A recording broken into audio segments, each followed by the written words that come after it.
Tasty, tasty.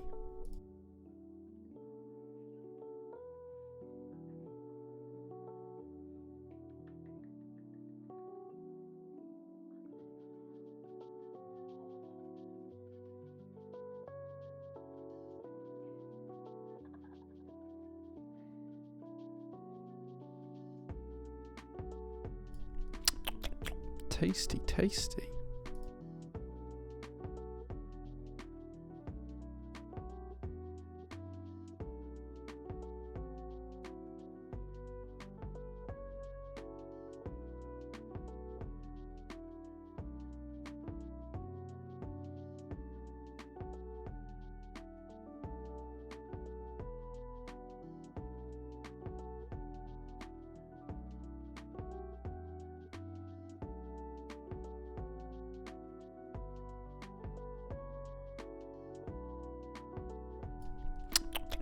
Tasty, tasty.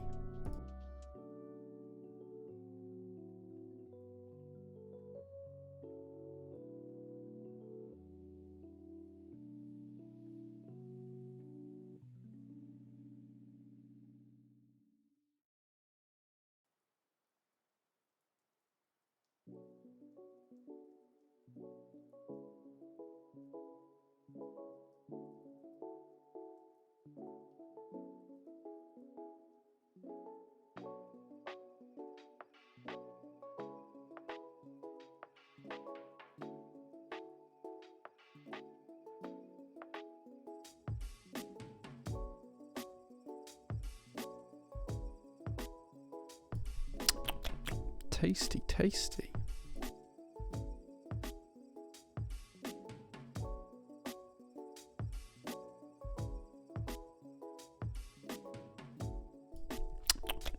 Tasty, tasty.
Tasty, tasty.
Good afternoon, good evening, good morning, guys. I hope you're doing well. It's Sunday, and we're back streaming. So, hello. Incredible. Right, let's catch up with chat and see what's going on. I can't see who got first because I can't see who got first. Hold on, give me a second. Nope. Can't see who got first. Super something or other, I think it is. The tasty. banner for level 2 on the raid. Not on the raid, on the hype train. Blocks me from seeing who the first one. Anyway, Kevin Babes is here, so is Rue. Anaki's here as well. Anarchy, great stream yesterday. Thank you so much for it. Tasty. Just BMT, thank you so much for being here as well. Telvin, thank you so much for 15 months of subs, dude. I thoroughly appreciate that. Fredzillosaurus Rex, Manu, Ergo, Alvi, all here as well. Anonymous Biker as well. Tasty. Captain Reed, thank you so much for 8 months of subs. I thoroughly appreciate all of those months of subs. It's very, very kind of you. True Blaze, Kaz, Ygaz, also here. RL Keeps, 20 months of subs, says good evening all. Good evening, good sir. Thank you very much for being here. Ozkillin says PC set up just in time for the stream. Nice. I hope the house move went well, dude. Thank you so much for being here when you've only just moved. Matt, thank you so much for 4 months of subs. And Ozkillin, thank you for 5 months of subs. Black Simon, thank you so much for the raid with 132 people. Kind of crazy. Thank you so much, dude. I just started and have already been raided. Kind of crazy. I hope your stream went well. I was there lurking because I'm usually lurking on your streams whilst I was setting up today. So I hope everything was good. Yeah, we're live. Oh, and then Black Simon in chat, I've just got up to it. He says, go live. Yeah, I am live. Big PP raid. Thank you, dude. Thank you. Cargery, thank you so much for 27 months of subs. Ballboy, good evening, good sir. JQ UK, thank you for 34 months of subs. That's up with one of the longest sub reigns, I think, right now. Chris Bezic, 31 months. Can't believe you get so little of this money. Scam, to be honest. If you want to support the stream, use Ko-fi instead. Yeah, Ko-fi. Ko-fi's better, more beneficial for the stream. Yeah, absolutely. It means I can give away more shit, right? That's the true thing. It might have been Super Hands. I couldn't quite see it. Hungry Hannes, thank you so much for the 3 months of subs. Very much appreciate those. Incredible. Simon sent us here. Well, Simon's a good boy, so he probably sent a few people here, which is very, very kind of him. Yeah, Simon is a good boy. Anonymous Biker is me. I'm sorry, dude. If you were first, you can have first. Stores has subscribed for 41 months. Still #1 fan. Dude, 41 months? That's insane.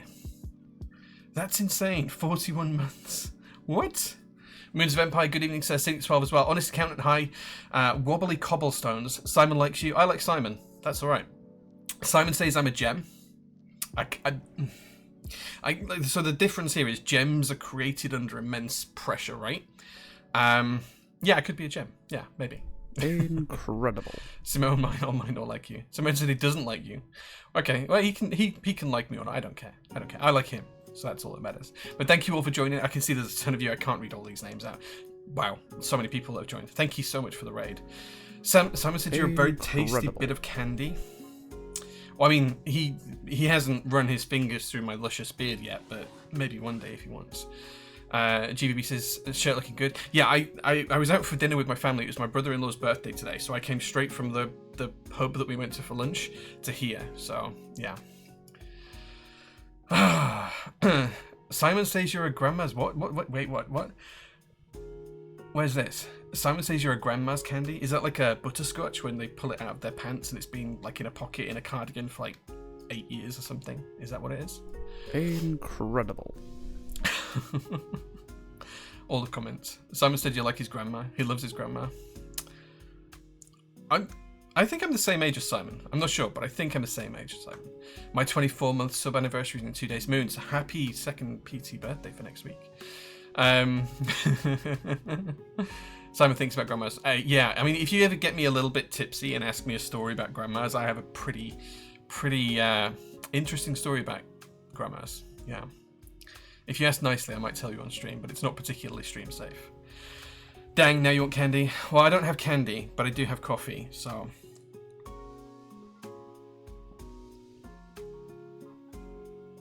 Okay, right. Tons going on today. Let's start with a bit of PT news. So what's the updates? The last shipment that arrived, the last container that arrived, is all done apart from about half a dozen mode 65 orders. They'll be done tomorrow. We've already got them picked. They're just ready to be packed and labeled and shipped out. Our next shipment arrives in 2 weeks, which is right before I go on vacation to Florida. So hopefully it'll arrive before I go, and then I can help Mel sort it out. If it arrives while I'm away, Mel will not be touching it until I get back, just because she'll have everything else to run whilst I'm not around. So just bear that in mind. Did you become a step granddad? No. No, I did not become a step granddad. That's not what the story's about. But if you guys do want to hear about the old lady story, feel free to ask, and I'll potentially tell it. We'll see. So that's happening in the next couple of weeks. That container should arrive at a port very early October. I think 6th of October, and then it'll be about 5 to 10 days between then and it arriving at the PT workshop. But I'm in Florida for 2 weeks, from the middle of October to the end. So 2 weeks tomorrow I go on vacation. So hopefully it will arrive in that time. We'll see, fingers crossed. So that's going to happen. There's a lot of stuff in that container, and we'll ship it out as quickly as we can, as we always do. I think it's taken us less than 2 weeks to turn around this last container, so, you know, not too long to get everything shipped out. We will have some Mode 65 stuff dropping in stock probably middle to end of this week, once we've gone through everything, and we've got some other bits and pieces to drop in stock as well, so watch out for some stock drop stuff, including some updates from Geon. We've got a lot of stuff coming from Geon Works in the next couple of days. We've also got a couple of things coming from GMK. I think we've got GMK Creme coming, and there's something else, high-vis, because I was with Mr. Max Volta himself, and he already had his full set of high-vis. The camera's not going to pick up the how bright that is, but it is super bright. So yeah, that was all happening. Your clock is off by 3 minutes, and it's incredibly distracting. Yeah, it's to do that on purpose. Like it annoys people. So, like, you wouldn't believe how many people whisper to me on Twitch and say, "Oh, your clock's out of time." I know it is. I know it is. I know it is. So yeah, Florida during hurricane season. That's brave. Yeah. So. My family used to have a place out in Florida, so my wife and her brothers, they grew up going out to Florida every year, and they'd spend like the whole summer there. And when I first joined the family like 10 years ago, my father-in-law was like, "Have you ever been to Florida, Jay?" And I'm like, no, sir, I have not. So he's like, "We should go." So we did. Like 10 years ago, we went to Florida and we did the whole theme park thing, and it was great. And for a man who's 40, I love Disney more than I should. Let's put it that way. So then when my youngest brother-in-law, Jack, recently got engaged to his fiancée, he said to his fiancée, Katie, my father-in-law said to Jack's fiancée, Katie, have you ever been to Florida? And she's like, "No, I've never been." So he's like, "Family holiday it is." So that's why we're going. Yeah, hurricane season's brave, but it'll be fine. It'll either be hurricane or it won't, right? If it is, we'll just stay indoors and we'll watch American movies and laugh at American politics. So yeah, that's what we'll do. We'll see. Oh, the other clock? Which other clock? There's a lot of clocks. Do you mean that one? That one's 1 minute fast. Yeah. The Nixie clock is 3 minutes fast, and the other one's 1 minute fast. That way, when that says I'm ready for a... So the reason why the split flat clock is a minute fast is because I use that as my main time telling device here in the office. So if that says it's 1 o'clock, I need to be on a call, I can actually dial into the call and I'm on time. I'm not late. So there you go. Tasty. So yeah, right, let's catch up with chat for a minute. What stuff from Geon are you getting in? A load of switches, some more of the black snail kits, and a ton of other stuff. Let me see if I've got it to hand. I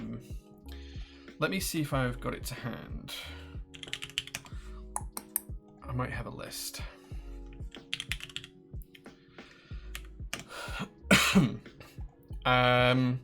So we have got Geon Raw HE switches. We've got some Raw linears.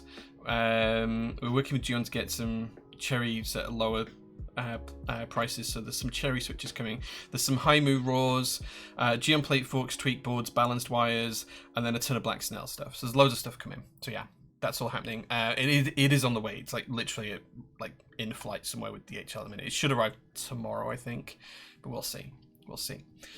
Right, okay. Engagement trap, yeah, something like that. Jay's camera doesn't do high vis justice. The set is absurdly bright. Yeah, the top down one might do it a little bit better. Like, it is obscenely, like, this is more color accurate than the face cam. It is obscenely bright. It is stupidly bright. And I mean, it's not personally to my tastes, but if you like that kind of thing, it's stunning. And Max Voltar had the set at ClackyCon, which I attended last week, and Chris Bezic was there as well. Yeah. So yeah, we're getting a ton of stuff from Gion. Selling into the stream, can I ask you a question about interviews? You can ask me anything you like, GVB. The theme packs are fun, but the rest of it is not, saying as an ex-Florida resident. Yeah, I mean, as a UK resident, it's really interesting to visit the States because you do things very differently in the States to what we do here. So restaurants and food is always massively different to the UK, and it's kind of its own culture. So it's good to go and experience that. Even if you don't like it, it's good to experience it to see how it's different, right? So yeah, but the theme packs are always incredible. So yeah, I believe the second time I've been to America this year, and the 21st overall, I think, something like that. So yeah, Pestilence, thank you so much for 4 months of subs. I thoroughly appreciate it. I hate people who join teams meetings early. They make me miss the first 3 or so minutes because I rely on the start notifications to turn up on time. Yeah, well, I mean, like, the meetings that we have at PT are very relaxed. Like, the start time doesn't really matter to within 5 minutes either way. And a lot of the meetings I have with other people are kind of like pre-scheduled and stuff like that, but they can be at all sorts of times. We have some that are like 10 o'clock at night, midnight here in the UK, because that's what fits other people better. Sometimes it's 5 o'clock in the morning, sometimes it's during the day, so it really depends. But if I'm here, that's the clock I use to tell me whether I should be on time or not. TN panel struggling? Yeah. Did you order the unlubed MX2A switches as well? I can't recall. I didn't have a full list. It was like just a bit of a breakdown from something else I was looking at. Gemma, I hope you're doing well. Thank you very much for joining. I hope your house move went well. Loads of people have been moving house this past week. It's been good. So yeah, so back to PT news. What else is happening? Let's show you the website, because the website has changed a little bit. The website is now the new website. So what happened here is on Tuesday night going into Wednesday morning last week, Shopify decided that they were going to drop a change, and that change broke the theme that we'd had on the website for the past 4 years. That meant that I had to scramble to rebuild the site and get everything sorted out. So to give you kind of like an overview here, I plan to rebuild the website and kind of like modernize it, bring in some new features, make things like pre-orders a little bit clearer, that kind of stuff, over the Christmas period. Anonymous Biker, thank you so much for the gift sub. I thoroughly appreciate that, my dude. And GVB, thank you so much for 3 months of subs as well. So yeah, so because of that, we'd like I planned to rebuild the site over Christmas coming, and I had like a whole list of backlog stuff. So luckily, when the website broke and I reached out to Shopify, and they were like, yes, we've made a change, it's probably broke your theme, speak to your theme provider.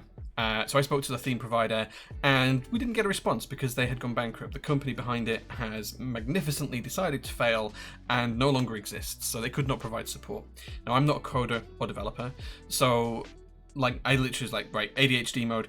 I knew what I wanted to do for a plan for a website. Let's just get that in to replicate what we had, and all of the cool new stuff that I wanted to do, we can build that on later on. So we now have a new website, which works a little bit better than the old one, and it's laid out slightly differently. So at the top, we've got the standard kind of like flicking through banner of that kind of stuff that we want to advertise.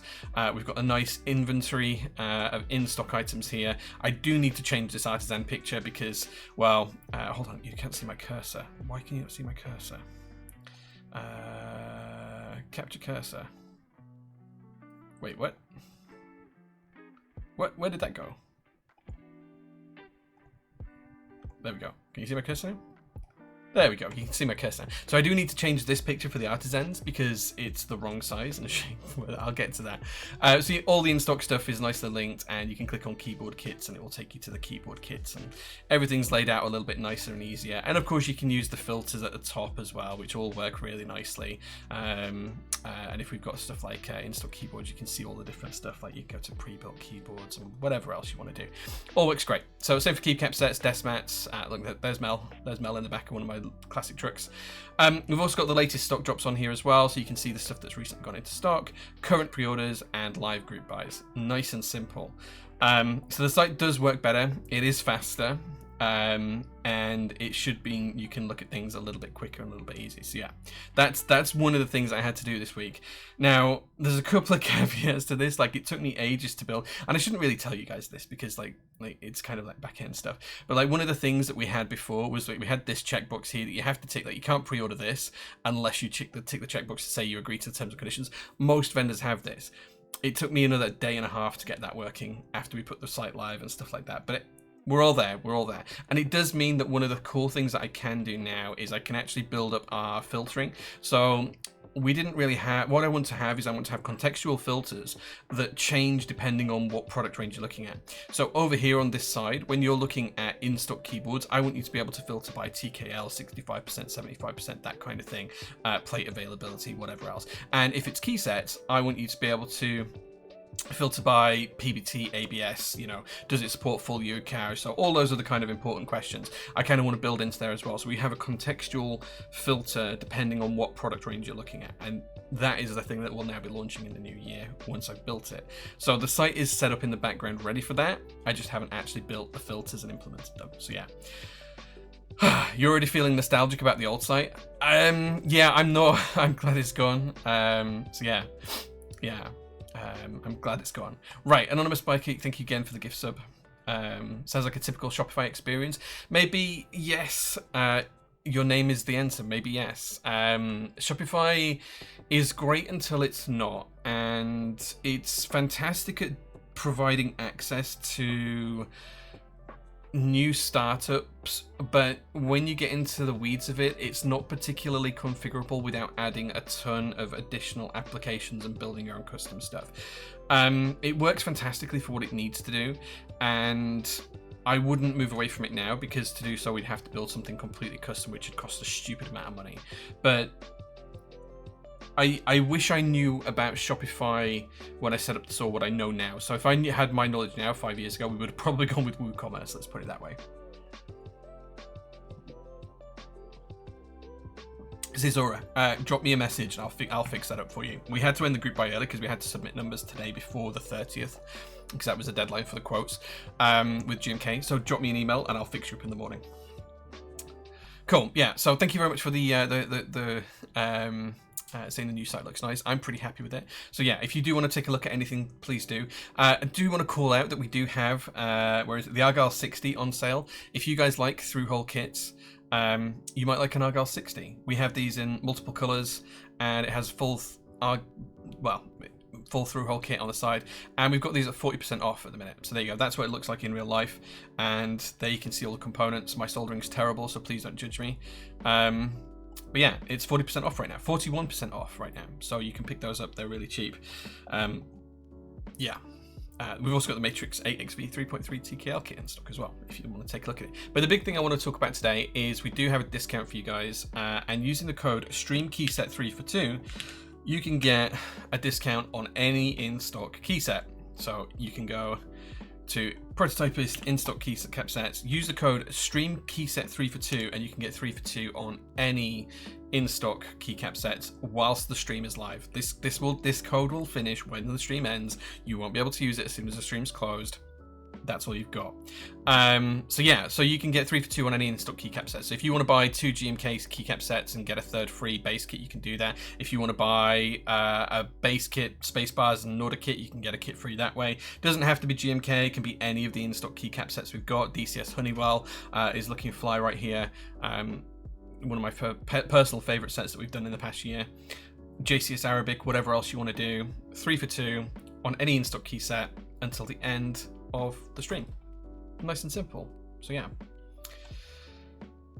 Right, let's catch up with chat and see what you guys have been talking about. Another biker says that's my girlfriend. Wait, what? Your girlfriend's here? Nice. Would you stock Duroc lavender switches? We did just stock lavender switches in the past. I think we have an outstanding order for some lavender switches with Canon keys. I will reach out to them this week and see if I can figure it out. That's the wonderful thing about CMSs. They give you so much ease of access. Yeah, like to build the website and to change the website when it broke was pretty easy. It just took time, right? I had a list of things I needed to do. It took me 6 hours to get it back up and running. It was fine. I think customers generally the better way to go, but yeah, CMSs are great. Cynic12 says, I was an e-commerce developer for a couple of years. I swore I'd never do it again because it was the least enjoyable thing I'd worked on in a 27-year career. Dude, I can feel that. I can absolutely feel that. Yeah. Yeah, this is where we talked about you messaging me on Modo. Any JO1 news available? Yeah, so Manu, who's recently joined the team part-time, and I have a whole Notion site that I need to walk him through tomorrow. We're going to basically go through and get finalized quotes and understand everything, moving parts and components and everything else that we need to do to get the finalized bomb kind of like list of all the components we need, the prices of each of them, figure out what the market looks like and all of that kind of stuff, figure out how many units we're going to do, and then we can start to put the pre-order live. I'm hoping that will be done very soon. Actually, Ben, who used to work at Rama but no longer works at Rama, has done us a really cool animation, and I must remember to message Ben tomorrow because I owe him some money. So yeah, so we'll have some cool new stuff to show on that very, very soon. I did take the prototypes to ClackyCon with me, and ClackyCon was actually really good. If you haven't guys been to a convention in the EU, ClackyCon was really good. We drove over. Sharon, who works for PT, and I were there. We had a stall. We were selling stuff on the day. We had a great time. It was fantastic. We met a lot of cool people, had a lot to drink, had a lot to eat, and yeah, it was really nice. Got time to hang out with Salvan finally in real life instead of just in messages. Oblotsky turned up as well, which was great. And there was a couple of other vendors there too. I really like the guys from Polarity Works. I don't get a chance to speak to them very often, and the last time I saw them was like 2022, so it was great to catch up with them as well.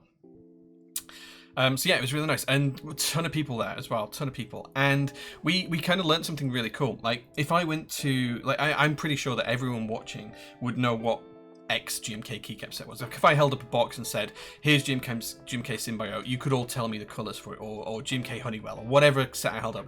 Most of you as viewers could probably tell me about that.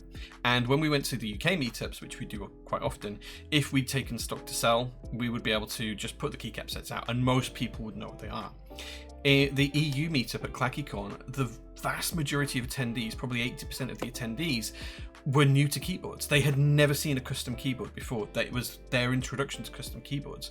So quite quickly I was having to show people pictures and photographs of what key sets looked like because they wanted to buy them, but they didn't know what they were buying. So yeah, so real big learning experience for us, and it worked really well. I'd probably fly next time rather than drive because the ferry was a sobering experience, but yeah, it was good. It was good. Not WooCommerce, lol. So the thing is, like with WooCommerce, it's better than Shopify for a lot of things. So yeah. Why? By the way, why are there Orkies copper key sets? They are too expensive IMO. So why do we have them? Because we bought stock to put in stock. Are you asking why there are Orkies copper keycaps, Niku? I'm not sure of the question. Like we have the copper keycaps, the Eagle set in stock. I get it's expensive. I know it's expensive, but kind of like it's on an all metal keycap set. If you look at Alluvia and other things, like they were a similar sort of price, probably more expensive. So I don't think these are too badly priced for what you get, and the quality is pretty good. Why do we have them? Because, well, we had to order a certain MOQ to purchase them. People bought them in the group buy. We had to fulfill those orders, and we had to buy additional ones to hit the MOQ for what we've been set. But it's a beautiful key set. If you like copper, you know, they're not for everyone, but they're not designed for everyone. So, you know, if you like them, you like them. If you don't, you don't. That's fine. You don't have to like them. I bought 2 Argyle PCBs just in case, and of course botched the first one, but it was fun. Yeah, Argyle's a great fun build. It's a really fun build. Moving house reward time, says Oskile. Nice. Picked up a baby pink Matrix. Can't wait to get home to build it. Dude, the Matrix AXV 3.3 TKLs are stunning. I wanted the dark pink one, and we forgot to order an extra for me, and I'm kind of disappointed about that. We do have Metropolis Midnight in stock, yeah. Do you have a rough estimate when we can expect Gator X R3? Do you know, I haven't heard anything on that for a while. Let me see if there's anything going on in the chat about that. There was a... Like, the last I heard on it was February. And I said I'd be interested in doing more of it. And KK7, who was behind the switches, said he'd like to do it. Let me bump this chat. because either it's happening and I'm not part of it, and I don't know, which happens, and that's fine, or it's not happening and we can try and make it happen. Slim waiting for the notion. He's getting older. Good. Tell him to wait for his birthday. Do you have a... Yeah, okay, we talked about that. I've been enjoying the J-OG. Thanks for making it. No worries. I'm glad you like it. I'm glad you like it. Any inside info on Signature Plastics and upcoming sets, Jay? No, not really. So I knew that Will Clark was taking over a little bit before it was made public. I've never really spoken to Will other than a couple of messages, but I speak to Melissa a lot. Like we speak every week almost. So we kind of knew it was happening, and I think it's an interesting situation. My big concern is a lot of times when you have these conglomerates that are investing together as like a group, and it's like a group investment, they expect a return on investment quite quickly, and I think Signature Plastics will need time to assimilate this kind of new capital and new team members, and as Bob leaves, kind of like understand its new footing and build itself back up. And I'm worried that that process, which needs to happen organically, might not be quick enough for the investors. And Will seems like a lovely person, and I watched the Teja interview with him. But my worry is that Will is just a face for this kind of group of investors. And if they don't see the kind of growth and potential that he's sold them the investment on as quickly as possible, they may get frustrated, and that might change what happens to Signature Plastics. That's my worry. I don't know if that's founded or unfounded, but I've been, in my professional career, I've been involved in a lot of mergers, takeovers, investment opportunities. I used to work in high-end banking, so I've seen quite a lot of this kind of stuff. So what tends to happen is one of two things. Either the investors give the company time to grow and adapt to its new situation, and that either works or it doesn't. You know, it either works and they get an investment, or it fails and it goes bankrupt. Two options. Or the third option, which tends to happen most of the time, is they get frustrated and they start to sell off assets, because that's how they see themselves getting a potential return and getting money back as people want to leave. So I think it has potential to do great good for Signature Plastics. I remain worried, but not skeptical, just worried that the investors' timeline for return might be faster than what Signature Plastics under its new management can actually deliver. And we'll see how that falls out. We'll see how it falls out. Did you eat croquette and stroopwafel? Not together though. We did have stroopwafel. I have not had croquette. I don't know what that is. But we did have stroopwafels. So yeah. Keep Supply was also there. Keep Supply was definitely there. Yeah, we chatted with the guys quite a bit. So yeah. Need to organise better so could go next year. Will be good to see different things. Yeah, we'll be going to ClackyCon when it next happens, and I think we're going to try and drive over to Mechanicon next year as well. I want to try and get to more of the EU meetups. We always do the UK ones, and I've done a couple of the US ones. It's time for Prototypers kind of like to push into the EU side of stuff a bit more. So yeah. Finally, the MT new Dolch train with stream code. Nice, thanks, dude. I appreciate that. Dolch, Symbiote, and Stargaze. Whoop. Nice. Symbiote, great set. Stargaze is good too. It's an interesting viewpoint to what we're used to in the UK. Was good. A lot of people are learning new things and becoming interested in the hobby over there. Yeah. I think we like, as a company owner, I learned a lot, because I generally tend to assume that my customer base knows what they're getting into when they're buying a custom keyboard. And one of the things we've been working on internally for probably 18 months is how do we transition that into new users and people who are up and coming into the hobby, and not necessarily those people who are well aware of what product ranges are. So this was kind of like a bit more eye-opening that, oh, we need to focus on that bit a lot more than what I thought we did. I thought that was going to be like 10% of what we need to focus on, and the other 90% was probably other stuff that we were already doing. And I think that my focus has now shifted, and that's probably 40% of what we need to be focusing on, and the 60% is the other stuff that we were already focusing on, such as the new website, new filtering, that kind of stuff. So, yeah. I'd love more through-hole component keyboards. Difficult, but a huge sense of accomplishment when it works. Absolutely, absolutely. Why was the ferry bad? So for those of you who don't know, I drive daily an Audi RS4. That's a wide estate car. It's got like a wide body kit on it from the factory. It's completely stock is my car, but it's very wide. And the ferry is a big boat. It's like a town on water, right? It's massive. It's huge. It's bigger than you think. And when you drive onto it, you have to drive up 2 ramps, which are about 300 feet long. So you're driving 600 feet, which is quite a long distance. But you're driving at an angle of probably 20% incline up a ramp that's maybe only 6 inches on either side wider than the car. If you just veered a little bit, you'd bump into it and scrape it. And you have to drive up 2 of those to get to where you park the car. It was very nerve-wracking driving up there because there was not much room for maneuver. There's a lot of cars behind you. There's a lot of cars in front of you. There's people stopping all the time. Yeah, it was just worrying. And then Sharon, who works for me, bless her, she booked the rooms on the ferry, and we had different cabins because we weren't going to share. She said she'd booked the upgraded cabins because I'm a stickler for a nice hotel and a nice place to sleep, and it was very basic. And I did get some bites. I don't know if I can show on stream, but I did get some bites from something on the ferry in the cabin on the way back, just on this side of my body, like 3 or 4 down here, which just creeped me out. I do not do well with bugs. I don't like them. I'm terrified of getting bed bugs. The first thing I do in any hotel is check for them. It wasn't bed bugs in the end. It must have been something else, but yeah, it's interesting. It's interesting. Yeah. They're not coated, are they? So they should oxidize patina, right? The All Keys Copper Eagle sets, no, they are coated, so they shouldn't patina, but you can strip that coating off quite easily if you wanted to. I'd be all over another round of GATXs. Me too. I'll see if I can chase it and push it. DCS Reaper is one of my favorite sets. Reaper is a great set. If SP goes bankrupt, hopefully someone will pick up the DCS molds. We'll see. Well up for Mechanicon if you want a road trip. Chris, we could like convoy it. That'd be really cool. Yeah. Lazy Keiko, hey man, good to see you.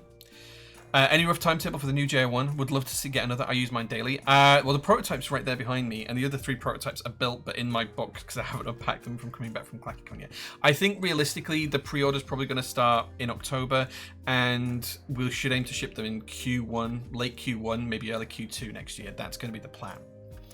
So yeah, I'm really excited to do it. I don't think there's going to be a ton of them. I think we're probably going to limit the number of units, and I think that's probably going to be to 100, but we'll see. We'll see.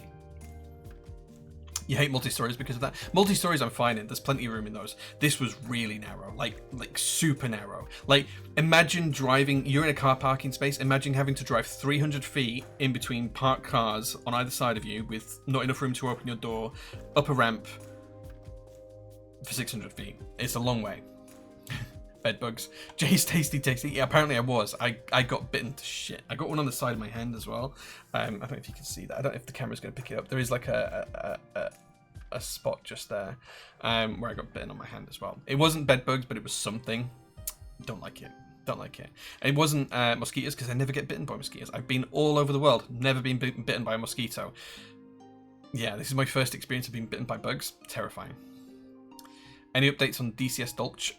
Soon-ish, I think. I need to figure out with Carter what's happening on that. Joe Clavender switches. Yeah, I talked about earlier on Mega Rocky. I think I just need to reach out to Cannon Keys because I think we have an open order for some of those, I think.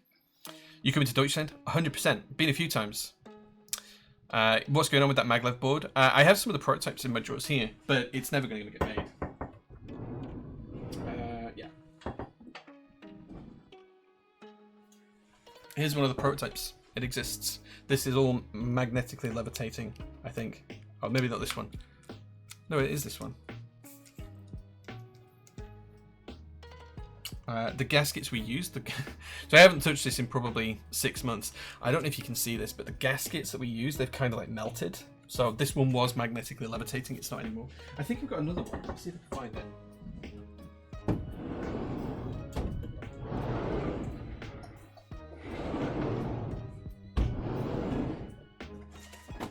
Okay, here's another one. This one is still working. So this is magnetically levitating. You can see it kind of moving there a little bit. Yeah. So it all works. The board came out lovely. Orange anodization, always good. But yeah, it's just never going to happen. Yeah, never going to happen. Wondering on your thoughts about the Geekhack against other similarly priced TKLs. The Geekhack is great. Again, I have one here. He says. This is my one. Silver board with GMK Calm depths on. Great keyboard. Fantastic.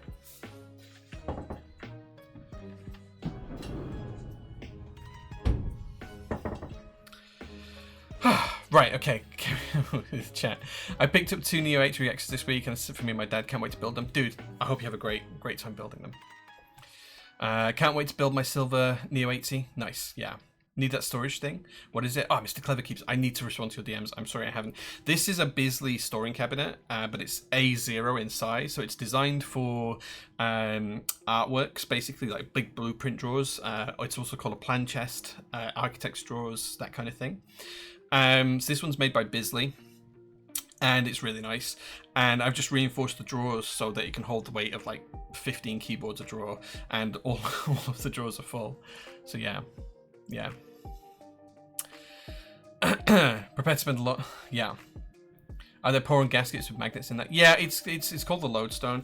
It was a prototype from ages ago, like 5 years ago. Yeah.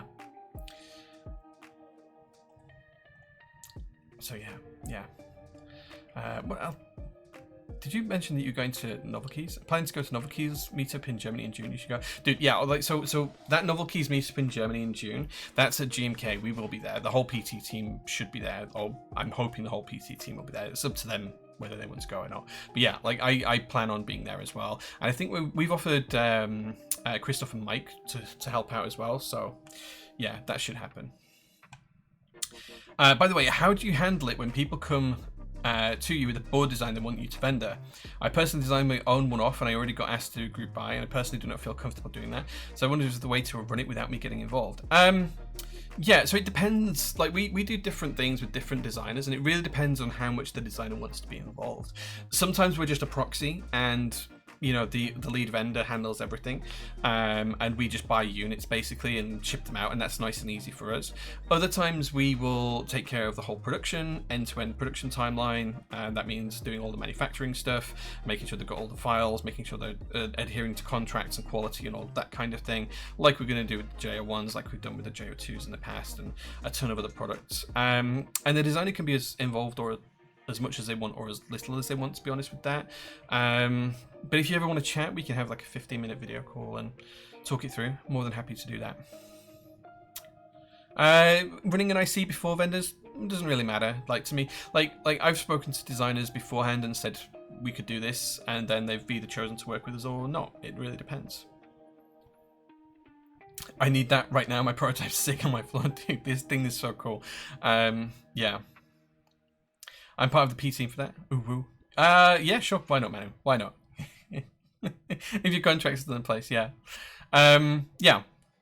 Bisley. Oh, there's a link to the Bisley. That is exactly it. It's 2 of those stacked together. That's basically what it is. I chose to have additional hardware handles put on, but you don't have to those. You can have it with the grabby bits underneath. There's 2 versions. So you can have it like with the full drawer, has like a lip that you can grab hold of, or you can have specific hand pull handles. Yeah, it comes in a ton of colors. I went for white because, you know, it'll match with everything. So yeah. Cool. Okay, so I think we've caught up with chat. Let's just quickly go back to the other news that I needed to tell you about.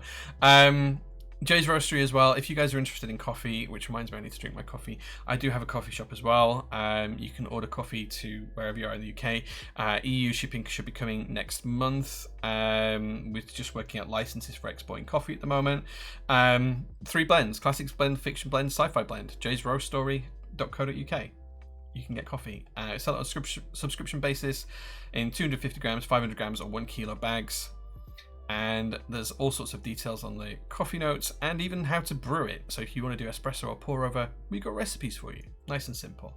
Cool. I think that was it on the website I want to show you. 3 for 2 on keycap sets until the end of the stream, remember. And yeah, that's it. But I hope you enjoyed the new website. If you do spot anything that's broken on the new website, please do drop me an email, because I'm conscious I released it in a rush. So there's a ton of stuff that might not be working. I haven't checked like all of these, for example, but I'm sure they do. So yeah, so please take a look and let us know. But I'm really proud of the new website, so I hope you guys enjoy using it. Right, we can send that off then. Are there any public details about the Germany meet yet? Snicket, I don't think so. I don't think there's any public information just yet, but I don't think it will be too far away from stuff being announced. Clever Keeps, yeah, add it to our DMs and I can make sure I can send you some. Yeah, that's not a problem at all. We can't ship it directly from the website overseas, but I can arrange that for you. Lemonade mentioned that vendors have placed orders for the in-stock Boomerang keyboard. Will PT be stocking it? Yes, we have. We've ordered some for in-stock, and that order was placed on Friday, so nothing will have happened with it just yet. I think that's all got to be processed still, but we have ordered some, yes, so we will have Boomerang in stock at some point, whenever that is, I don't know. Also the same with the PT 1.75, which we're building today. That we've already placed an order for as well. Is there a way to buy the coffee beans with keyboard products? No, unfortunately, Mango, we have to do them separately for industrial health reasons. I can't guarantee that if we had the beans here in the prototypist workshop that we would be able to keep them completely clean and separate and under the UK health laws that we have to abide by, as we do if we have them in our roastery site, which is a couple of miles down the road. So I spend time split between both places, and because the keyboards can be dirty and shipments from China can be, if you've never experienced boxes from China like industrial scale, they can be grimy and horrible and have bugs in and all sorts of stuff. We have to take care of all of that. But that does mean that here at the workshop is not necessarily as clean and sterile as an environment as it needs to be for us to actually sell foodstuffs from here. So we have a separate site. Yeah. The new account screen suggests I'm waiting on 3 more keyboard group buys, but that can't be right. Are you sure? Are you sure? Yeah. A keycap's not included in the stream discount. Anything that's under the in-stock keycap range, in-stock keycaps should work on the 3 for 2. So that's anything under this link here. I've dropped that link into chat, and the code is stream keyset 3 for 2, which I'll drop into chat as well. So that's the code that you need to put. So anything you add that's in-stock keycap sets 3 for 2, only what's on that link. But yeah, and that finishes at midnight, I think, or whenever the stream ends, whatever's earlier. It's set for 11 p.m. UK time, so it's 8:44. It's nearly 9 p.m. now, so another 2.25 hours you can use that for. So 2 hours 15 minutes. Cool. Only basics or anything? No, anything in stock. Anything in stock, dude. Like you could go to the website right now. Let's have a look, and you can have a look through our in-stock range of keycap sets. And you could get Keycobo Namo, and you get numpad and spacebar and get whichever one's cheapest free. Or you could get the base kit for FTRO and a few others, 1520, and SLK Dessau, and you can get whatever the cheapest is free.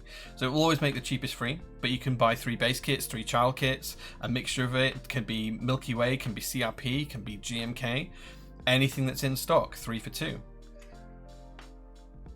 Doesn't work on DCS anymore? Yeah, it should do. You need to add 3 to cart. You need to add 3 products to cart. Put the code in and check it. Look, let's do it. Let's test this. If you think something's broken, we can test it. What do you say, DCS Honeywell? Right. Okay. Let's add that to cart. Cool. We've now got that in our cart. Great. Okay. Let's put KKB Pandora's. Snicket's in chat. He designed this great set. It's fantastic. Let's add that to cart. And let's pick. I don't know. Let's pick something off an older set off another page. Come on, site, please load. There we go. Let's pick. I don't know. What should we pick? GMK purplish, right? Let's go for this. Add to cart. So then in my cart, I've got 1, 2, and 3. Oh, also the hot right now section. There you go. We can click on view cart. And we can go to the checkout. Oh, what's that? Okay. And then we can pop in the discount code. And we can apply. And it works.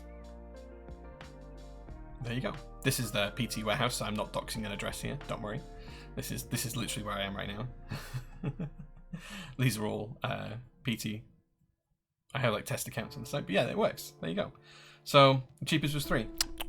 KKB Pandora in this case, 87.50 free. There you go. Cool. So it works. You can test it out yourselves, but it works. Ballboy, thank you so much for the subscription. This is 2 years, 24 months. Happy PT birthday, dude. Got some coffee this weekend. I'm very happy to share the evening with you all. Nice, dude. Nice. Yeah. Yeah, it works, but you can use a discount on anything you want. Right. Okay. I think it's time to actually crack on with opening stuff up.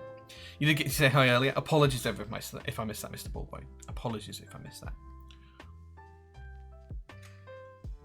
But yeah, yeah, you can use the code, and it will work on anything in stock. Only on in-stock stuff, though. You can't use it on group buy items, because group buys are kind of like discounted already by default. So yeah, I wonder if anyone's used the code yet. Should we have a look? Only one person's used the code. We've got 3 for 2 on keycap sets, and only one person has actually used the code. But that's cool. That's fine. Right, I do have some other things to show you. Because we were at ClackyCon, before we get onto the build, ClackyCon does their own cool thing. So they have a keycap set, which was designed by Max Voltar, MVKB. So they have a keycap set. You can tell from the packaging, if you know what you're looking at, that this was produced by Keyreative, but they have their own key set. So we have base kit here in packages for ClackyCon from Clacky Cubes. I don't have a knife to hand to open this, but I was going to show you. Let's see if we can do it with a stabilizer wire. So professional. Much professional. So amazing. Safely the wrong side. Payday. I had a cart ready to go. Got plenty in my cart. So it's pretty nice. Sounds and feels good. Yeah. I saw the colour scheme for this. It's beautiful. Yeah, it's a great keycap set. So I was there. I couldn't help but pick a set up on the day because, you know, I'm at ClackyCon. I'm a keyboard vendor. It has a nice orange on it. Yeah. Look how nice this is. Look how nice this set is. Look at it. It's beautiful. Look at that. It's beautiful. Stunning. Great colours. Great choices. Interesting font choice. So we'll be putting this on something later on, probably on another stream. I think it'll actually look really cool on my Sace Zero, so we'll see. Yeah, it's a great set. So yeah, this isn't something that we stock, but this is something that Clacky Cubes stocks. If you do want to pick up a set of this, you can pick it up from Clacky Cubes. They're in the EU, but it's a great little set, and it's Keyreative, and it's nice. It's just nice. It's really nice. So yeah, so I picked up a set of that because it would have been rude not to. Okay. So for the build today as well, we're using BCP's Black Cherry Pie switches. These are being lubed by hand lubed. So some of the really original Keys hand lubed switches. That's what we're going to use today. We're also going to use Swag Keys Night Stabilizers, which come in the cutest, most adorable little packaging. We're hopefully going to have some more of these in stock very, very soon. Manu, I think we probably need to do a bit of a chase on when these are going to be available. You love Black Cherry Pies too? Yeah, they're a great switch. They're a great switch. Can this be in stock? I wish I could. Will you be getting the Alpha Kit with Black Snail restock? Yes. Yes, we are getting the Alpha Kit, I think. Godzilla Waddle. Yeah. Yeah, I think we are getting the Alpha Kit. Right, so that's how what we're going to build the board with today. Swag Keys Night Stabilizers and Keys Black Cherry Pie switches. But here's the board itself. Let's take a look at the accessories box. So this is the... I should have brought a knife with me. I don't know why I didn't. I usually do have a knife to hand. Let's see if we can just pop this open. It does say, caution, static sensitive, not to be handled by unauthorized personnel. I hope I class as authorized personnel. Bit of plastic all over the box. I hope I classify as authorized personnel. Black Snail good. Yeah, it's a great set. I have it on J03 prototype. So we have a hot swap PCB, which is here. Let's take a look at this. You are for now, until I break the... There you go. Lots of lovely green tracework on a black PCB. It's pretty good looking. That's the hot swap version. We'll probably use the solder one today. I think we restocked most of the stuff, Godzilla Waddle. I can't remember exactly, but we restocked most of the stuff, and we definitely stocked the stuff that came out after the original group buy, like the new L9 kits and stuff. Oh gosh, I can't get this back in now. So there we go. That's that. We also have the solder PCB, which is what we are going to use today, because I want that lovely ISO enter on this. Again, nice green trace lines, looks really good. ISO support, anti-support, stepped caps lock support, multiple spacebar support. Should be nice and good. Let's pop that down. Just there. We also have a nice board with ribbon cable. It does come with some stabilizers, but I'm going to use the ones that I have, the night stabilizers, because I really like them. Camera, please focus. Camera, please. There you go. So we won't use those today. And then for plates, we have a few, I think. There's a few little package. Those are some nice PCBs. They look great, right?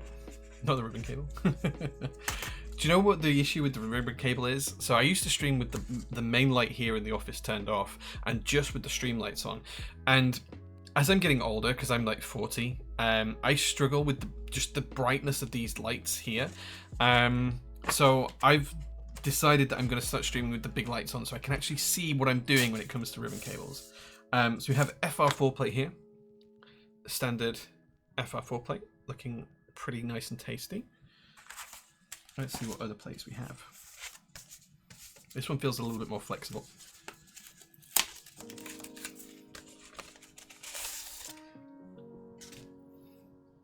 So this is polycarbonate, smoked grey polycarbonate. You can kind of see through it, like smoky grey.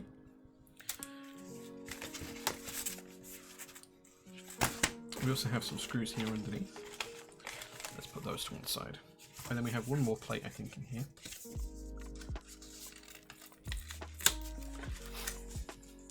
Say, I can't remember the last time you were on the stream, actually. It's very nice to see you. And this one is forged carbon fiber.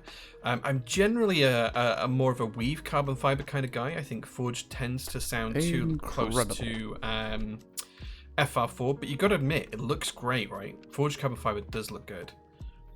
Forged carbon fiber looks really good, but I tend to think I prefer woven carbon fiber from a sound perspective, at least. Okay, so I think we'll go with the carbon fiber plate today. Incredible. Because this board's going to be for me, so I'm going to build it, my choice, with ISO. The Dold, hey man, thank you so much for being here. Thank you for showing your pictures recently as well, dude. It's been really cool. Okay, so that's that. Put the plate to one side and the PCB to one side, and we can start to put that together soon. Let's take a look at the keyboard. So Jellymaster did visit the other day, and he actually opened this up for me to take a look at it.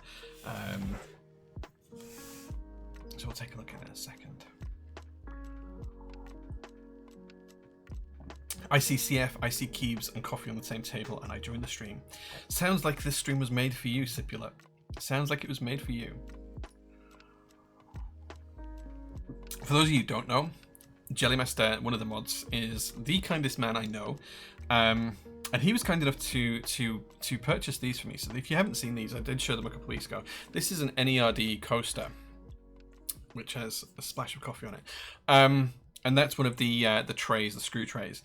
And Jelly had them custom coated to match my TGR Koala with the PT logo on. Which Sam kindly, Yutski, kindly made for me, which has been very, very kind of him. He also brought donuts, which I have to be honest, I absolutely stuffed myself and gorged myself when he was here on donuts, and then I did the same thing yesterday morning and the same thing this morning. So I've eaten more donuts in the past 3 days than I've had in the past 6 months, and I'm going to start looking like a donut. So Jelly, just a little shout out to say thank you to you. There we go. So we'll use the coaster. And it wasn't just me he did this for. He did this for Mel, he did this for Sharon, he did this for Josh, and he did this for my wife as well. All of us got custom NRD coasters and screw trays. All of us. He was very kind. And the Cerakoting was done by James at Salopian Cerakote here in the UK. You are what you eat. Dreamy girly, that means I am a donut at the moment. I am literally a donut. I mean, if you think about it in a weird way, humans are donuts anyway. We're technically just a hole that goes straight through us, surrounded by flesh. We're a flesh donut. An unorthodox donut, but we are one. So I think you're right. I think you are right. I am what I eat. Okay. Just about, well, actually, before we do a stream, I'm not supposed to show you this, but I am going to show you this. I'm going to get shouted at by Manu in a second. This is, in fact, let me not show that. This is the This is the vendor kind of Notion page for the PT175 by TKD. So yeah, all this nice rendering and design. So yeah, but we'll take a look at the mounting styles soon. The mounting is top mount only, no O-ring support on this one. So there you go. But we'll take a look at the details soon. I'm probably going to get shouted at for sharing that stream. But yeah. Jelly donuts. Well, Jelly was the person who brought the donuts, but the donuts I've had were all ring donuts with just lovely toppings. Correct topology. Yeah. Are donuts just tacos, really? No. Donuts are not tacos. Donuts are actually closer to being a pie. I knew I was going to get shouted at that. Dude, I didn't show anything untoward there, right? I didn't show anything untoward. Yeah, I knew Manu was going to shout at me. Pricing is not out yet, no. There we go. Oh, he sent me a link I can share. Cool. Okay, let me get the link I can share. I didn't know this link was a thing.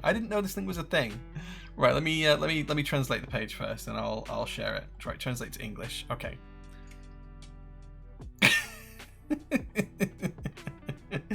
Right. Okay. So here you go. The PT175. I'm allowed to share this, but I haven't seen this page before.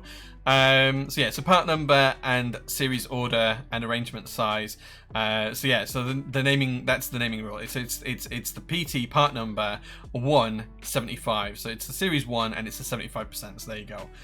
There's a whole raft around the design thinking here, but it basically, excuse me, looks like it's justifying why it's a top mount design. And here are the images that I was showing you before. So this is what the keyboard looks like, and you'll see the particular one I have here shortly. Very good looking keyboard design. VTX have been knocking it out of the park in terms of design recently. These are all pictures, photographs, not renders, as far as I'm aware. And there's different finishes as well available for all the badges and everything else. You can have some really cool bright colors with, you know, the highlighted bits here. Look at that. Look how cool that is. I do love patinated copper. So yeah, so we can take a look at all of this, and I'll show you the one I have in a few minutes. All photos, yeah, they're all photographs. So this shows you just how good all of the colors are. Look at the pink and silver, man. It's such a good combination. I actually have a sample of that pink here. This is the same pink. I'm pretty sure this is the same pink. So yeah, this is the pink in real life. It is such a nice color. And just to show you what it looks like with some silver. There you go. Pink is such a good color. Like, for keyboards, pink is underrated. Yeah, I mean, there's a load of pictures on here. You guys can have a look at your own leisure. I'll be American and call it leisure for a second. Even the yellow looks good, and I'm not usually a fan of yellow keyboards. Like, even the yellow looks good. Tasty. Looks really good. Anyway, we're going to have a look at one in a second, so I'm not going to just keep showing pictures.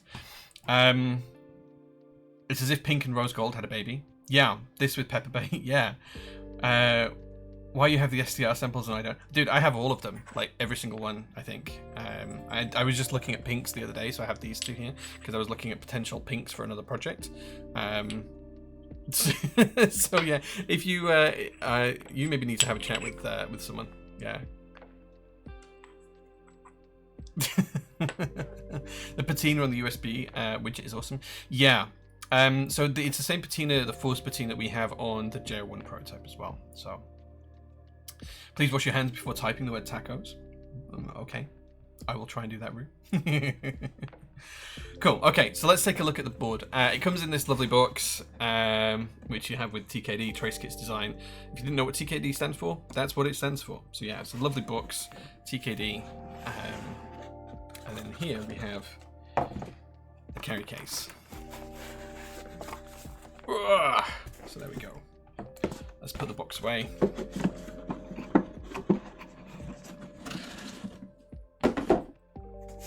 Standard carry case. Difficult to show you the details, but it does have the TKD logo on it, and of course the zippers as well. By the way, did you see the bias DEZ from 2 page in case you want to show the next buy-in project you're going to sell? I haven't seen that yet. No, dude. Like I've tried to work so little this weekend. It's been unreal. Normally I do a ton of like email responses and things on the weekend, and I had one email from a customer that I didn't know how to reply to. So I just decided that the whole weekend I wasn't going to reply to customers, and I wasn't going to look at emails, and I wasn't going to look at Discord unless it was something uber important. So I had one thing to do for Garrett at Omnitomic, which I've done, and everything else can wait until Monday. So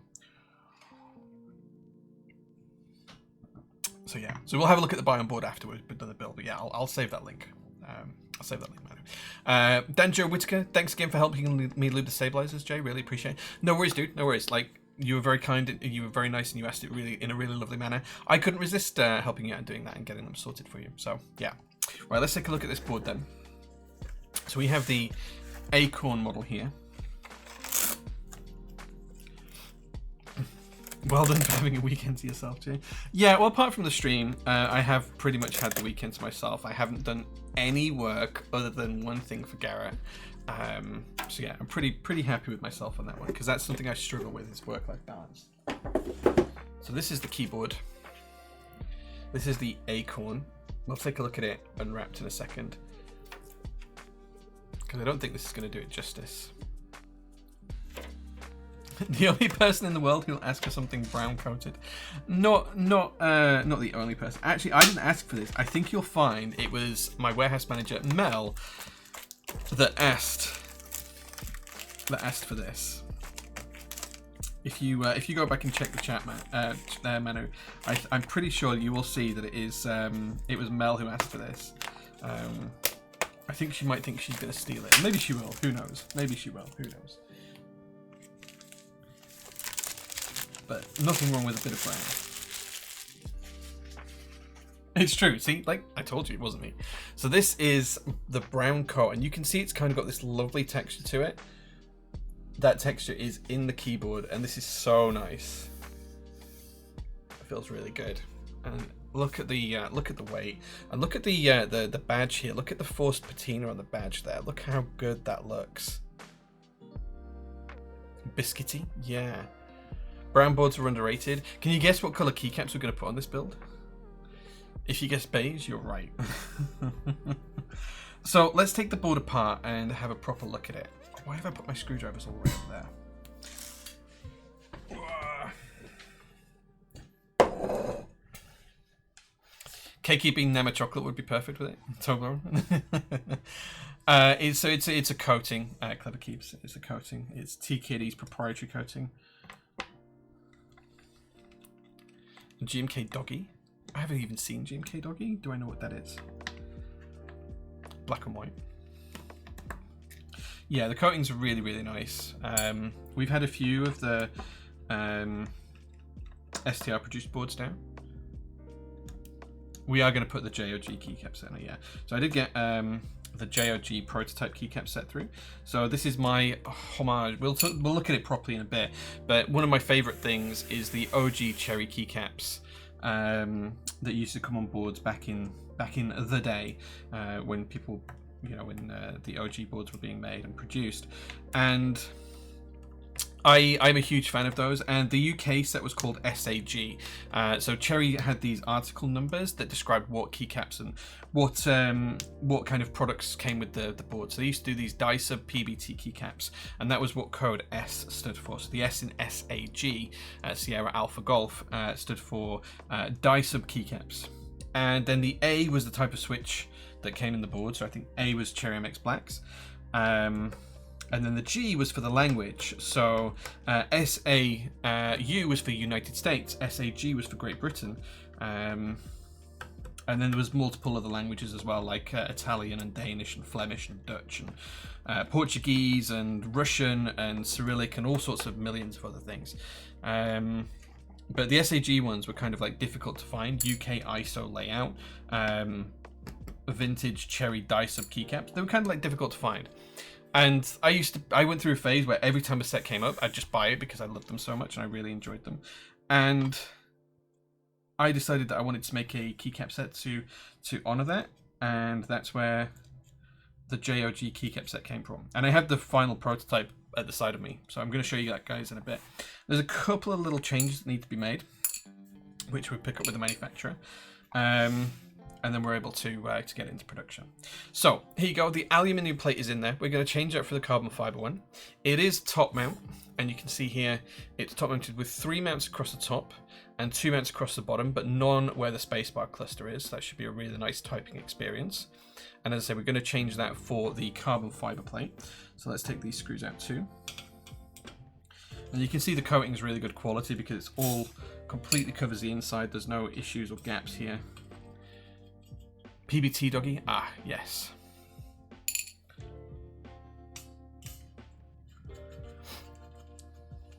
Do you know, I don't own a set of Mama Chocolate actually. I should probably purchase it considering we sell it.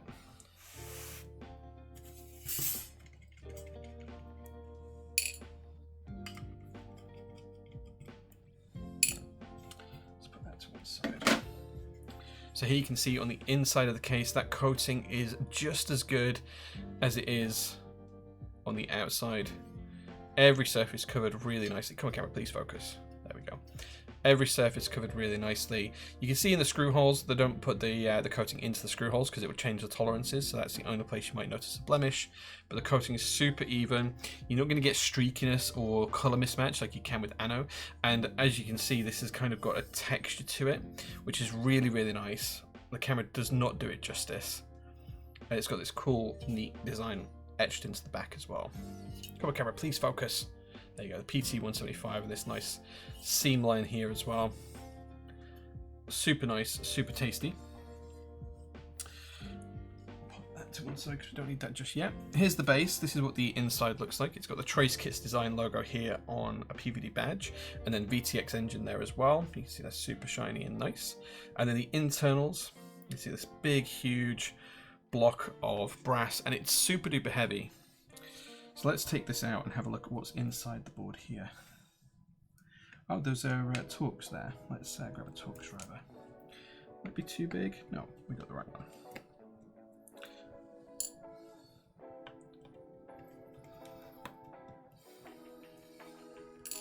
Don't forget, guys, if you are interested in picking some keycap sets up from Prototypist, you can get 3 for 2 until the end of the stream on all keycap sets that are in stock using Keycap. Stream Keyset 342 as a code. I'm going to see how many people have actually used that now, if any. 3 people, wow. 3 for 2 on keycaps and only 3 people have made an order. Crazy. Crazy, crazy, crazy. You can get a free GM Keyset, guys. It's a lot to buy 3. I'm being sarcastic. If that isn't coming across, that's my sarcastic voice stream, girly. It's very much me being sarcastic. I'm being sarcastic. Have you made that pod container? Not yet. No, I need to do it. Okay, so that should be released now. Let's see if that's going to come out. Yeah, so this is the first weight. Oh, this might be where we need Manu actually. So this is the first weight. It's got a coated reflective cover on the inside of the weight. That's because this has the battery compartments here and here, if you're going to use the battery version. And you can see that the base weight is actually secured by 4 screws there and 4 screws there. So the 8 screws holding this in, and this piece as well is held in by 2 screws, which are there and there. Which is pretty cool. And the daughter board is actually right underneath in there, which is really nice.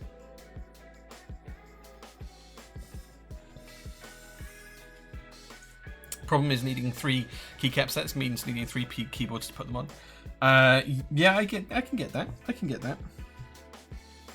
So yeah, so this is super nice, super cool. Nice looking internals. It's really well put together and very well designed. There we go.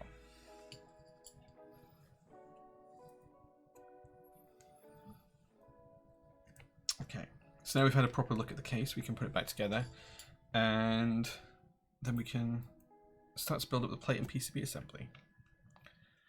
TKD, just don't miss. Yeah, they're knocking it out of the park right now. Like, the pricing is really, really fair for what you get as well. I don't have the exact retail pricing this is going to be up for, but we have ordered a number of units for in stock as well. Ah, Jelly Mister, thank you so much for that, dude. I appreciate you. The purple coating pictures on Z Frontier look so vibrant. Yeah, and that's pretty close to what the colour looks like IRL as well. Those are actual photographs, not renders.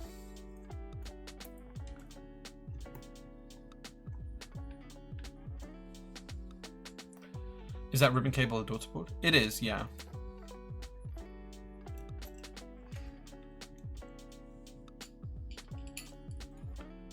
Excited for my Cyclate to arrive? Yeah, me too. Me too. I have this. You can see the pink board on the corner there. That's a Cyclate. In fact, if I do that, you might be able to see a little bit better through chat. That's a Cyclate there. That's one I use relatively frequently. I'll leave these two out because we need them. Okay.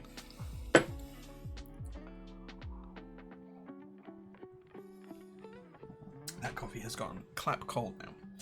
Right, okay. So, now we have the base and the top ready.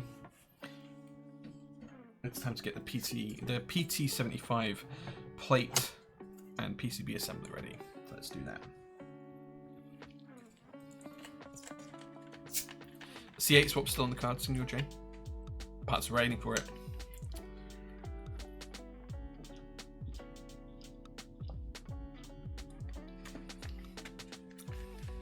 I think we agreed, Albie. I get pink top and teal bottom. You get the teal top and the pink bottom, right? Ole. Right, we don't need the spare daughter board. That isn't there. We'll put that to one side. But we do need the PCB. And you might have noticed that this PCB has the protective strips on the side. So we just need to make sure that those are removed. So I'm just going to do that now. Other way around, you believe? Sorry, what did I say? I should be teal top, pink bottom, right? Teal top, pink bottom. That's what I should be. Did I say the other way around? Mine should be the same as this. The same as this board. Yes, yeah, okay. Apologies if I said it the wrong way around. There's a lot going on when I'm streaming.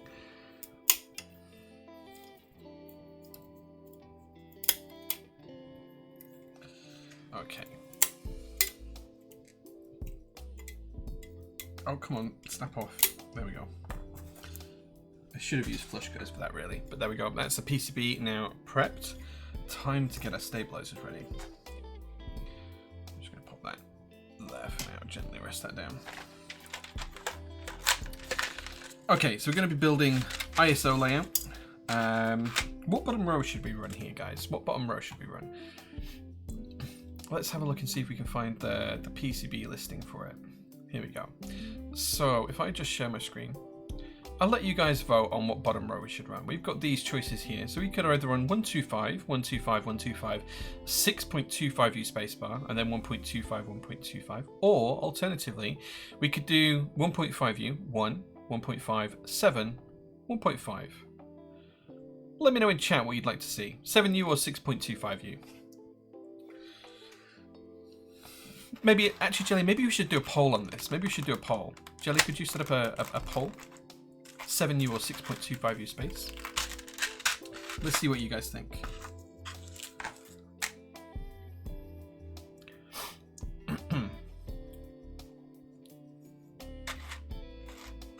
And if we set that for like a few minutes, then I can loop the other stabilizers while we're deciding that one. So we're going to build this ISO today, which means we need a stabilizer for the ISO enter. We need a stabilizer for full backspace. We're going to split right shift because I think that's the only choice we've got. And then we need a stabilizer for spacebar. So we only need 3 stabilizers for this.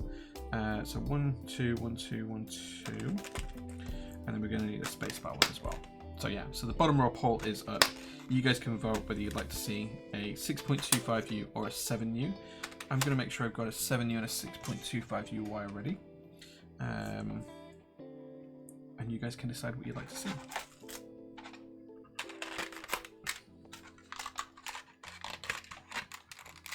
Get your votes in. Christian 6.25U, the single key at the bottom of the end looks off for me. I get that. I understand that. I prefer 7U spacebar personally, but I completely understand that on the 75%, the one key on on the right hand side of the spacebar looks a bit strange. So this area here just looks a little bit strange. I'd actually prefer if they moved this 1U key and did it like there. So you just move this key and this key, the spacebar key and the 1.5U key, 1U to the left, and have 2 keys. So you can have Control, Alt, spacebar, 1.5, 1U. I think that would be really nice. Or 1U then 1.5U or something like that. I don't know. But just move that 1U key to the other side of the spacebar would probably be visually more appealing for me. But I completely understand why it's not like that from a general user perspective. Because most people want Control, GUI key, and then Alt. Most people use those constantly. I personally now these days, I used to put FN on Caps Lock a lot, but I've tended to put Windows key or GUI key on Caps Lock these days. But, you know, your mileage may vary. Let's see how the poll's going, actually. Most people are voting for 6.25. Right. Whilst you guys are voting, I'm going to lube up the 2 stabilizers we need for the ISO enter and the backspace. The Ayla bottom row with the Bauer style blockers. Yeah, I can get that, yeah. I think the original first ever board to do that was actually by, oh god, what are they called? Cutie Keycap Club in the UK. They did that kind of bottom row like about a year before the Bauer came out. So like they did it in, Bauer came out in 2019 if I remember rightly, and I think they did it in like 2018 or 2017. That was the first time I ever saw it, and then the Bauer kind of came up with it independently, I think. But yeah, Amber and Minnie, who used to run Cutie Keyboard Club, not the Cute Keyboard Club that's Mintley's.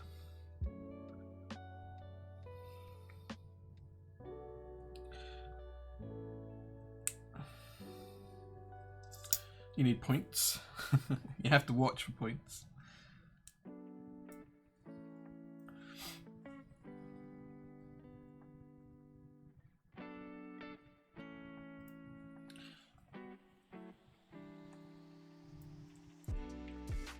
Remember, folks, it's easier to add more lube later on to stabilize than it is to remove it, so make sure you don't go overboard. You just want to put a nice amount on the wire, make sure it's all lubed evenly.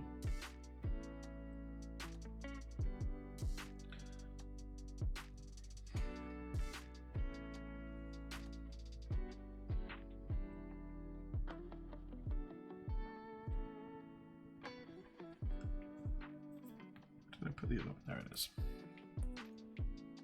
One of my favorite stabilizers at the minute. I'd probably say I like the GMK QMX stabilizers the best. But failing that, I know why a lot of people dislike them as well, but I think they're really good just because once they're tuned, they don't need retuning very often because they are dustless by design. If I'm not using those, I'm tending to use night stabilizers these days. Those are the 2 that I use. TXAP, I have the issue with them that their tolerances are too tight, so certain keycap sets will struggle to return on stabilized keys, especially with ISO enter. So I tend not to like those. I think stabies are okay. I think they're a good third choice. Can I have some help? I'm struggling with answering this interview question for prep. That's what's my biggest weakness? What's your biggest weakness? I don't know, dude.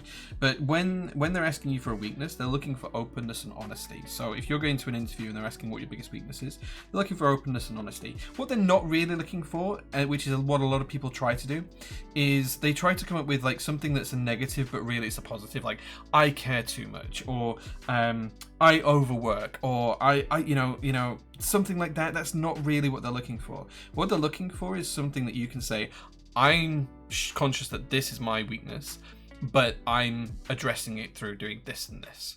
So, you know, that might be that you tend to delve too deeply at a first pass on a new project, and you need to learn to step it up a level before you get into the weeds or something like that.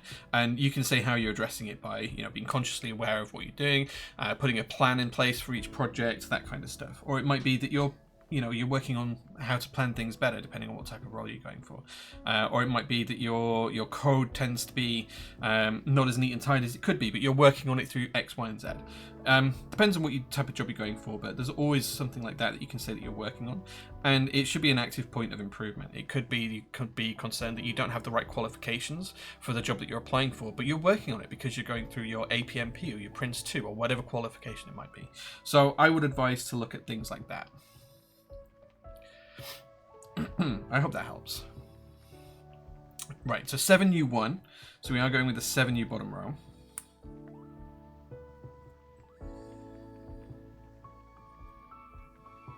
So I will start to prepare that in a second. We'll just finish up these 2U stabilizers. I delved too deep and released the bow row. I don't need to know about your toilet habits, dude.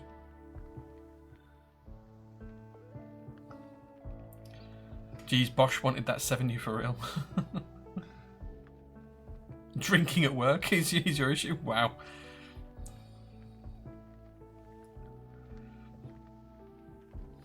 So I'm just really struggling what to say. Well, it depends on, like, your weaknesses will be up to you. Like, I can't tell you what the answer is. You need to just do a really honest reflection of yourself. And really consider what is your weakness, Is your research too detailed? Do you... Incredible. Can you just not shut off from working? Can you not take any personal time away? Are you struggling, with anything like that? Because for me, my biggest weakness would be that I work too much.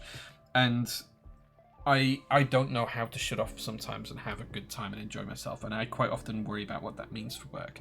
And I don't have a great work-life balance. So my weakness would be I'm terrible at prioritizing my personal life over my work life. And I'm addressing that by having, media-free weekends and disabling apps when I'm not in certain geophysical locations so that I can't check on things like how's a store doing, all of that kind of stuff. So, there's always an answer for everyone.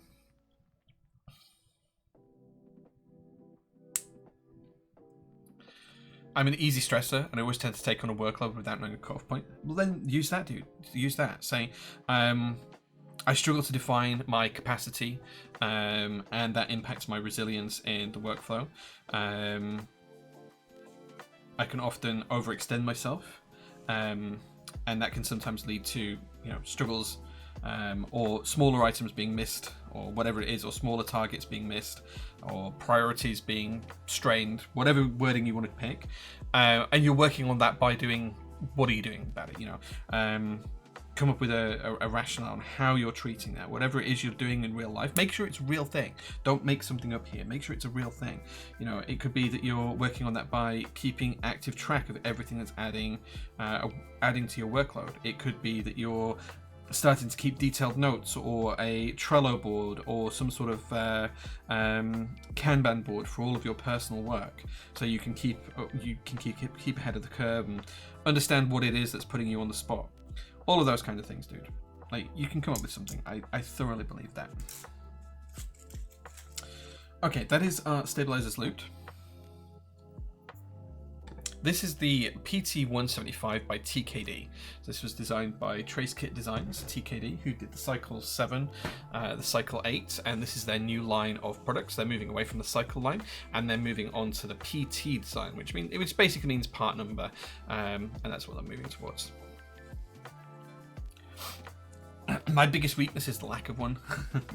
That's a cocky answer, but I believe that everybody has more than one weakness, and we're all just trying to find our way in the world. And sometimes we find our way, sometimes we don't. But everyone's working on something. Even if you don't realize you're working on it, if you do a bit of soul searching, you'll realize that there's something in your life that you are working on, even if you don't realize it right now.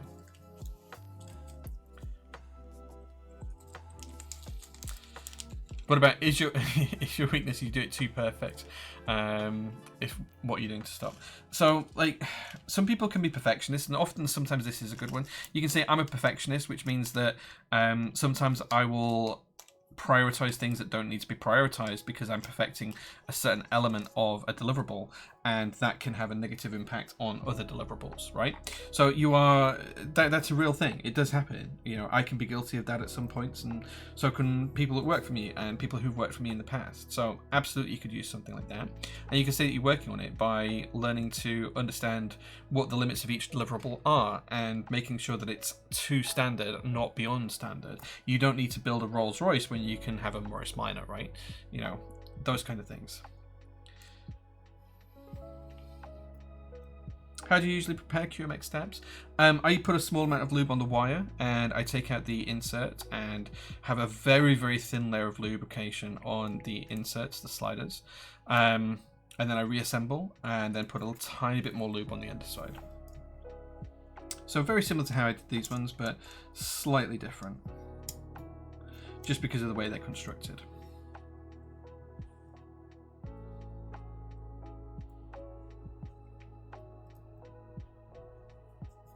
But I don't think, I truly believe that everyone is working on some element of themselves without realizing it at times. Some people might be hyperactive and hyper aware of what they're doing and what they're working on, but almost everyone is, in fact, I think everyone is working on some element of themselves without realizing it, constantly. You know, people are always aware of their own weaknesses, even if they don't know how to articulate them. I struggle with delegating high-risk tasks once entrusting an exceptionally volatile asset to an inexperienced intern. Working on taking greater accountability by personally overseeing the proper disposal of sensitive materials. Includes organising a skill team to return the items to Mount Doom, ensuring the safety of all realms. Nice, yeah, so Lord of the Rings, right?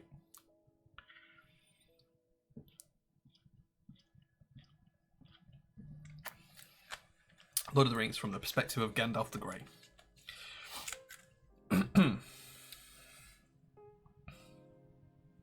Wait, did I put both screws in for this? I can't remember. Let's take a quick look. I did. Okay.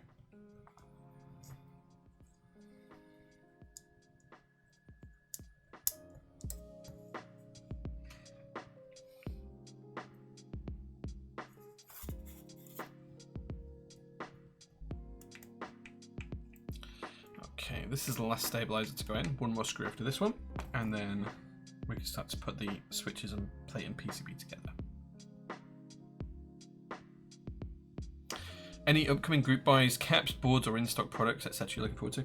Yeah, the J01, I mean, obviously I'm going to show my own products here for a second, but the J01 Final Edition, the J03, and the J-OG Keycap set, I'm pretty excited for all three of those. In terms of other stuff, yeah, MT New Darling is coming back. Well, Darling is coming back as MT New and GMK, which means that my sealed GMK set has now plundered in value. But that's fine. So I'm really excited for that. Also, MT New Select Resk. I need to reply actually to the designer on that actually, but yeah, I'm really excited for that. There's a couple of keyboards coming up that I'm really excited for. The Boomerang, which we've just made an order for the other day. I've been waiting for that one for a little while. There's tons of stuff. There's always new stuff coming. That's the thing, and yeah, I still get excited for stuff. Quick, sell it before people realize MT New is selling. Yeah, well, there's going to be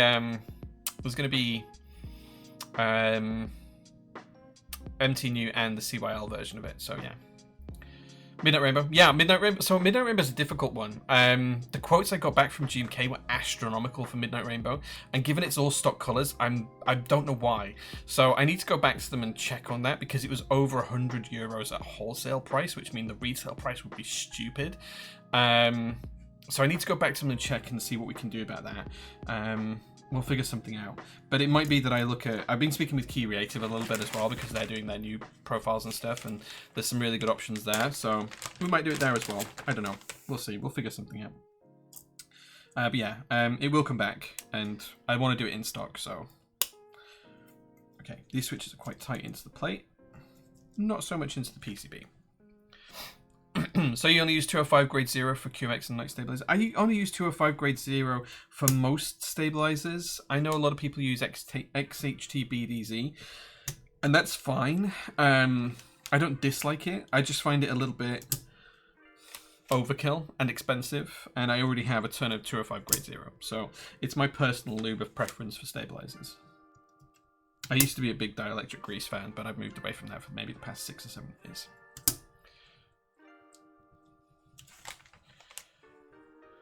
KKB, probably not KKB. I think we'll look at Creative. I'm going to try and work. I want to do it in GMK though, so I'm going to try and work with GMK to get the price down. And we'll see what we can do. I might have missed something, and it might be just like there's a couple of keys in there that, you know, are causing it to go up or whatever. Or we might just need to cut the compatibility down or something. I don't know. I'll have a chat with Mario and we'll figure something out and see if we can get a better quote. If not, we'll have a chat with Creative and do something there. But I want to do it in stock because, well, I'd just rather not do it as a group buy. I'm enjoying the QMX stabs. They sound a bit more muted, deeper than the night stabs. They do, yeah, you're right. If you're using a silent build especially, they're really good. But the stabilizers, most stabilizers add to the sound of a keyboard. The QMX ones I've found don't, so you just get the sound of the switches. Have you ever tried ordering directly from GeonWorks? How are they with international shipping?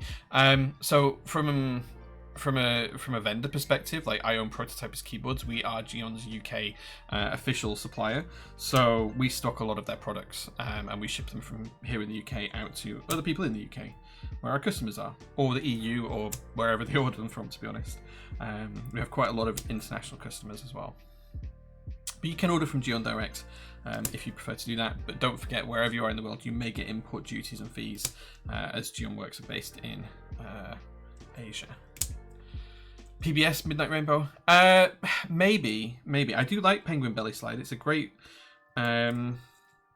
profile, and I do enjoy it. But I'm not sure it has the panache yet. Like, it needs more market adoption before I want to, you know, throw Midnight Rainbow at it, which is already quite a divisive set, let's say. So maybe in the future, no plans as yet. Why not KKB? We do a lot with KKB. I have no issues with Keykobo at all. So I just think I want to do some more stuff with Creative. That's all it is. What about import fees from UK to Germany? If you buy from PT, you pay all your fees at checkout. You won't get any more. You buy at checkout, you pay what it is at checkout. It will show you your VAT at checkout for whatever country you're in at your country's VAT rate. And when we ship it to you, it'll arrive at your door. You might get asked for like import paperwork, but you don't have to pay another bill. So UPS might say, "Oh, can you confirm the shipment's for you?" And you'll send a copy of the receipt, and then I'll just arrive, and that's about it. There's nothing special to do. Ordering from PT Prototypist to the EU is the same as ordering from any EU vendor, apart from shipping's a little bit more, but a lot of our prices are competitive enough to help out with that.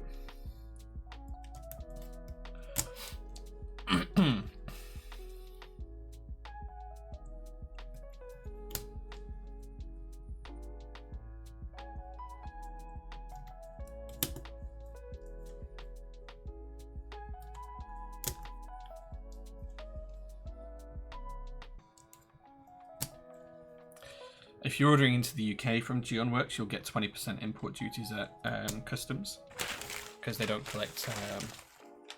We don't have to pay customs when ordering from UK to EU. Well, here at Prototypist, no, you pay your VAT at checkout, and that's it. It's just like when you order from, say, Blotsky, you pay your VAT at checkout. Same thing here with PT. We're fully iOS registered. Everything is all sorted.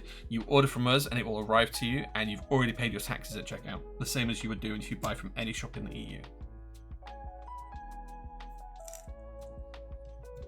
$10 for checking packages? I've never heard of that. No, we pay everything from the freight perspective. I've never heard of them taking $10 to check for packages in the EU. Never heard of that.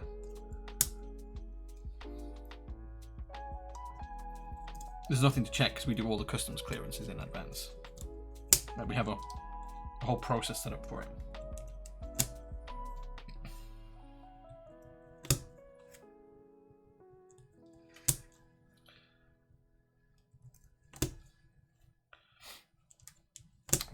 So we're getting the black cherry pies into the board here. It's looking good.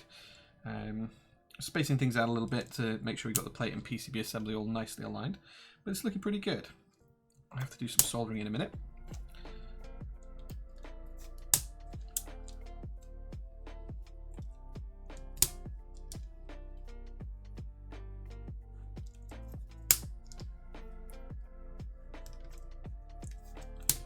Usually pay a service fee when they've had to stop the package and then charge you the tax VAT. Yeah, we pay everything up front, so yeah.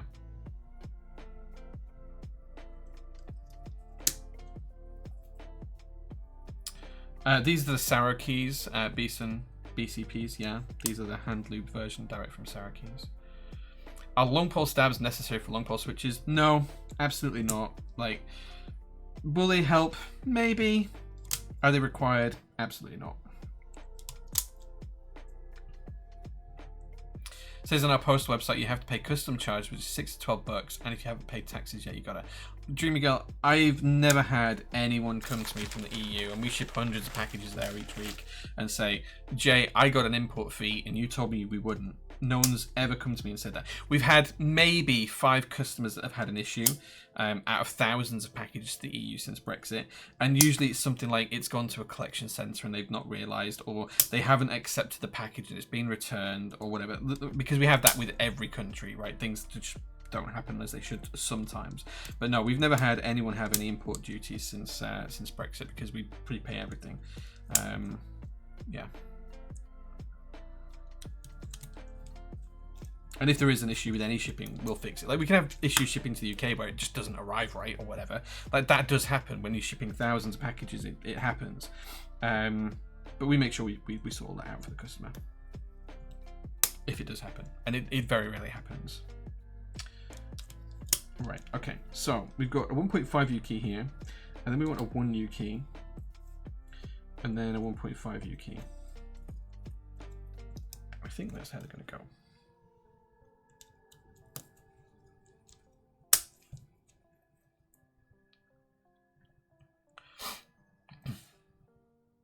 We don't use DHL. We use UPS for everything because we have a contract with them. Wait, I need some keycaps here to check that I'm putting this in the right spot. Let me grab these Pachycon keycaps. I'm having a moment, a senior moment, given the fact that I'm 40 years old now, or nearly 40. Right, so I need a 1 U key. I need a 1.5 U key. Let's just double check this. Let's double check our spacing here, guys. So we need a 1.5 U key. Yeah, we've got this one in the wrong place. Have I got a switch puller here? Yeah. I thought it looked wrong. I was like, Jay, what are you doing?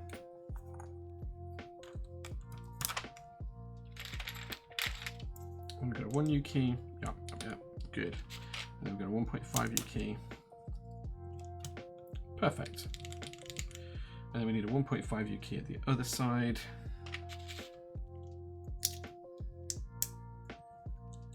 Which is going to go there.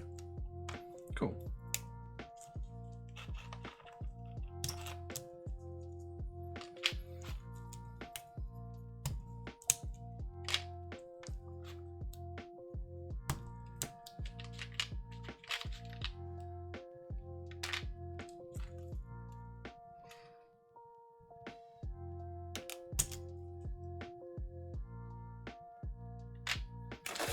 Shipping fees, oof. Remember, you're shipping something 3/4 of the way around the world. You know, shipping isn't based on the value of the item, it's based on the cost of getting something of that size and weight around the world. So this is a complaint we see quite a lot. Oh, you're shipping from the UK to the US is $20. And it's like, yeah, but you've got to remember you're shipping something internationally across 3,000 miles of ocean on an airplane, and it's going to arrive the next day. And it's like, I think $20 for that doesn't sound bad, right?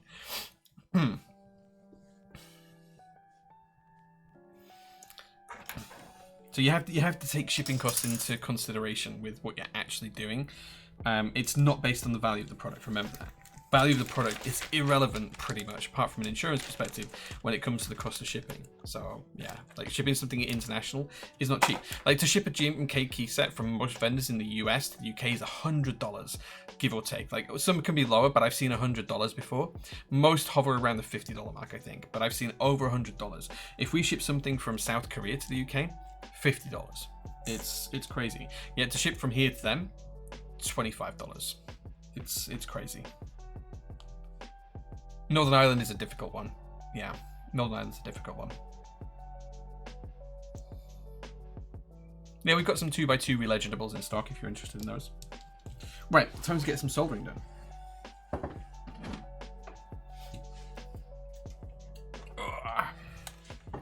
Okay, and while we're soldering, it does mean that it's time for you guys to ask questions. So, whenever I'm soldering guys on stream, what I like to do is basically run a little AMA, so you can ask me anything. If you want to ask me any question about how we run PT, how we make decisions, how we take on any task, you can ask away. It doesn't have to be keyboard related, you can ask me anything about anything, and if it's within my power and responsibility to answer, I will do so. As long as it's stream safe and it's not going to upset anyone, I'll answer a question that you can ask. So all you need to do is just tag me with @JPrototypist and ask any question you'd like. Math, science, history, philosophy, I don't know, you ask, I'll try and answer it. And it'll either be a crap answer or it'll be a good answer, but it'll be an answer either way. Completely open book here at PT, so you can ask anything you like. If you always wondered how we run the business or how we make decisions or whatever else it is, just ask away and you might be pleasantly surprised by the answer. Or you might be horrified by the answer and turn the stream off straight away, I don't know. But let's see what you guys ask. I'm just checking for bent pins here, just to make sure we've not bent any who's been putting them into the PCB and plate assembly. So far it's looking good. Okay, I've checked every switch there, it's all looking good. We are ready to start soldering.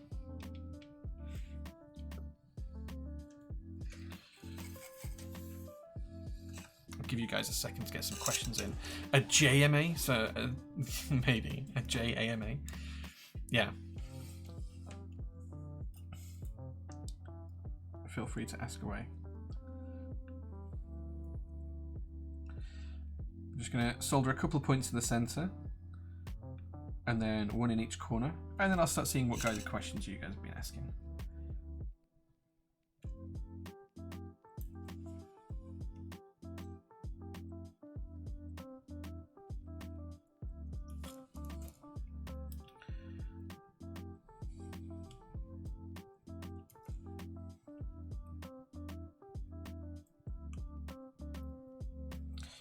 Okay, right.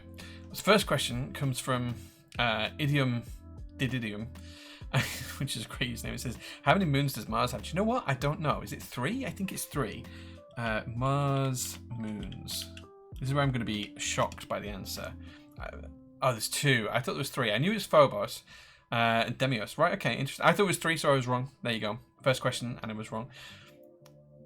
Yeah, both thought to be captured asteroids. Interesting. Yeah, great question. Didn't know the answer to that, but I thought it was 3. I would have guessed 3. How do you choose between 4 different keycap sets that are teal, turquoise, and dark blue? I go with whichever my gut feel tells me to go with, or if I can't, then I get my wife to choose because she's got great taste, and I tend not to. But yeah, like teal is one of my favorite colors actually. I tend to like colors that clash more than that, or that complement more than that match, if that makes sense. So I tend to go with something that complements rather than matches, like, which is why my my keyboard here is hot pink and teal. So yeah, so I'd probably look at something like that. It really depends on which key sets you're talking about. Compatibility is another massive choice for me for a lot of boards as well. If I'm building at UK ISO, I want UK ISO keys available, so that might limit me in terms of what keycap sets I can use. Incredible. Incredible. Thank you very much, whoever that was. Hey, I'm Dome. Appreciate that. Right, let's catch up with the questions. Do you roast your coffee beans in-house? Where did the question go? Do you roast your coffee beans in-house or just have the next external company do it? We do it in partnership with another company that also roasts other coffee beans, but we have J's Roastery as a separate entity right now as a separate company. Yeah, we use a local roastery and we have exclusive access to their machines.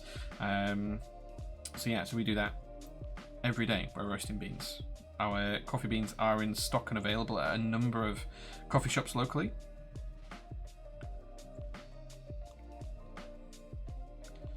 Which is always good to know.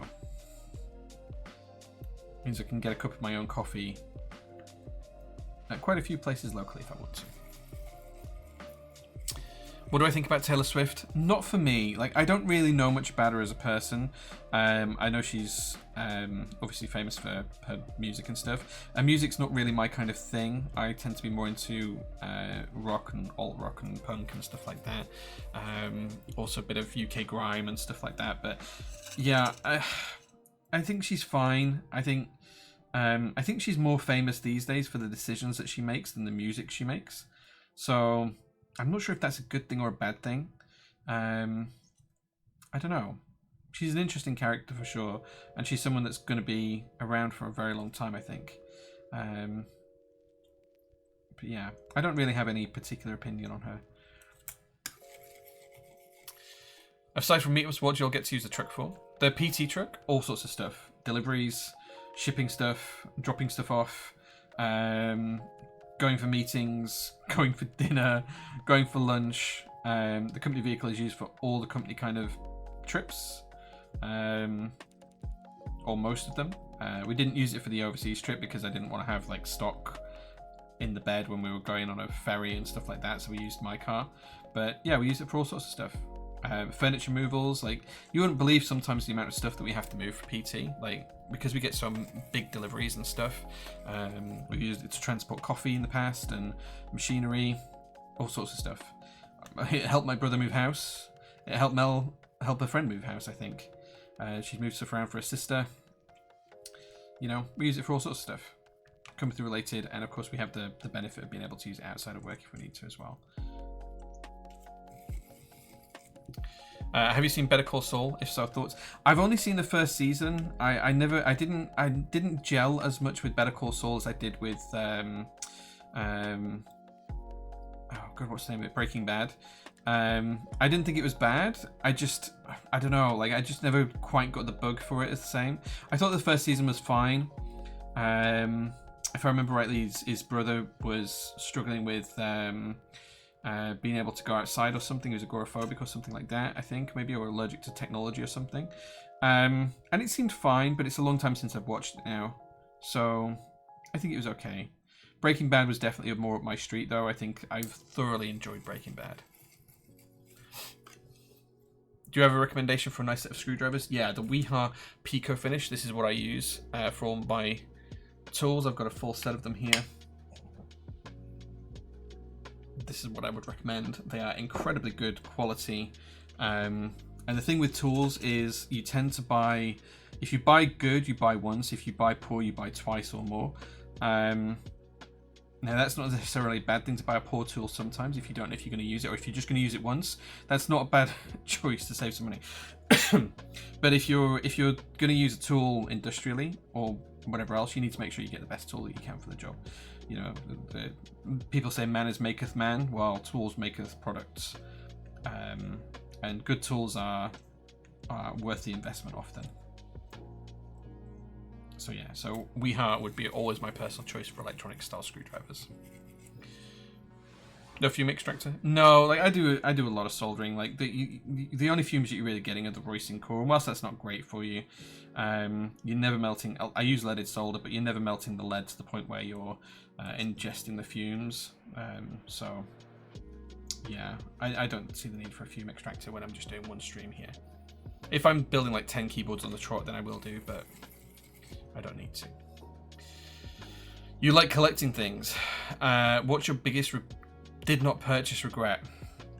What's my biggest did not purchase regret? So I own it now, but I think my biggest regret was not purchasing my Datsun Laurel, my 1976 200L Laurel. There's only 3 remaining in the UK, and I first became aware of this car when it came up for sale 10 or 12 years ago as a barn find, and I was in the process of restoring my my 240Z, and I just did not have the money to buy the car, and a friend of mine bought it. He was called Peter, and he restored the car, the Laurel. And then a couple of years ago, he reached out to me. He was like, "Do you want to buy the Laurel? Because I know you've been after it for like 10 years now, and I want to buy a Honda NSX." So I bought the car off him then for a lot of money, and the car was restored to a great standard, but it's not kind of like the color I would have picked, or a lot of the bits of the way the restoration was done I would have probably done slightly differently. I mean, I still love the car, and it's one of my favorite possessions, and it's actually here at the PT workshop as well. But yeah, I wish that I had been able to find the money to be able to purchase that when it was a barn find and when it was ready for restoration. So yeah. What's your keyboard hobby hot take? My keyboard hobby hot take is hot swap is overrated. Hot swap is 100% overrated. What do you miss most about lockdown? The quietness. The quietness and the petrol prices. Petrol was so cheap because no one was going anywhere. The quietness. Like, everywhere was just quiet. The roads were quiet when you did go out. The stores were quiet when you went to the stores. When I went for a walk with the dog, you saw a lot more nature. And that's what I miss, I think. There's a place where I tend to walk the dog nearby here. And it's called Ogden War, so you can look it up. It's not too far from the PT workshop, and it's even closer to my house. And basically, it's a giant reservoir, man-made reservoir, which all our local water source comes from. And there's kind of like a really nice wooded area around it, and I genuinely love being there. It's one of my favorite places in the world, and we used to go for a walk up there during COVID times to get my one bit of exercise, my one walk for the day. And it was always so quiet and so peaceful. Tasty. And now, as much as I still love the place, whenever we go, there's just people everywhere. And it kind of... I miss it being the unspoiled area that it was. I know that sounds really weird and bizarre, but it's probably that. Neodoid, thank you so much for the sub, dude. I thoroughly appreciate that. Right. Is there any more questions? Is there any more questions? Rescuing you when you run out of petrol in your Datsun. Yeah, Mel rescued me when I ran out of petrol in my Datsun. That's not like a collection regret though. That's like that's just something that happened. Yeah, like I left the car running too long on the drive. There was just enough fuel in it to get to the petrol station, but I ended up leaving the car running on the drive for about 20 minutes, and that meant there wasn't enough fuel in to get to the petrol station. But you know, these things happen. The petrol station is literally a half mile from my house as well, so I got about a quarter of a mile when it ran out. But it was soon sorted. That's over a year ago now. That'll be 2 years in April. It's 18 months ago now. Kind of crazy.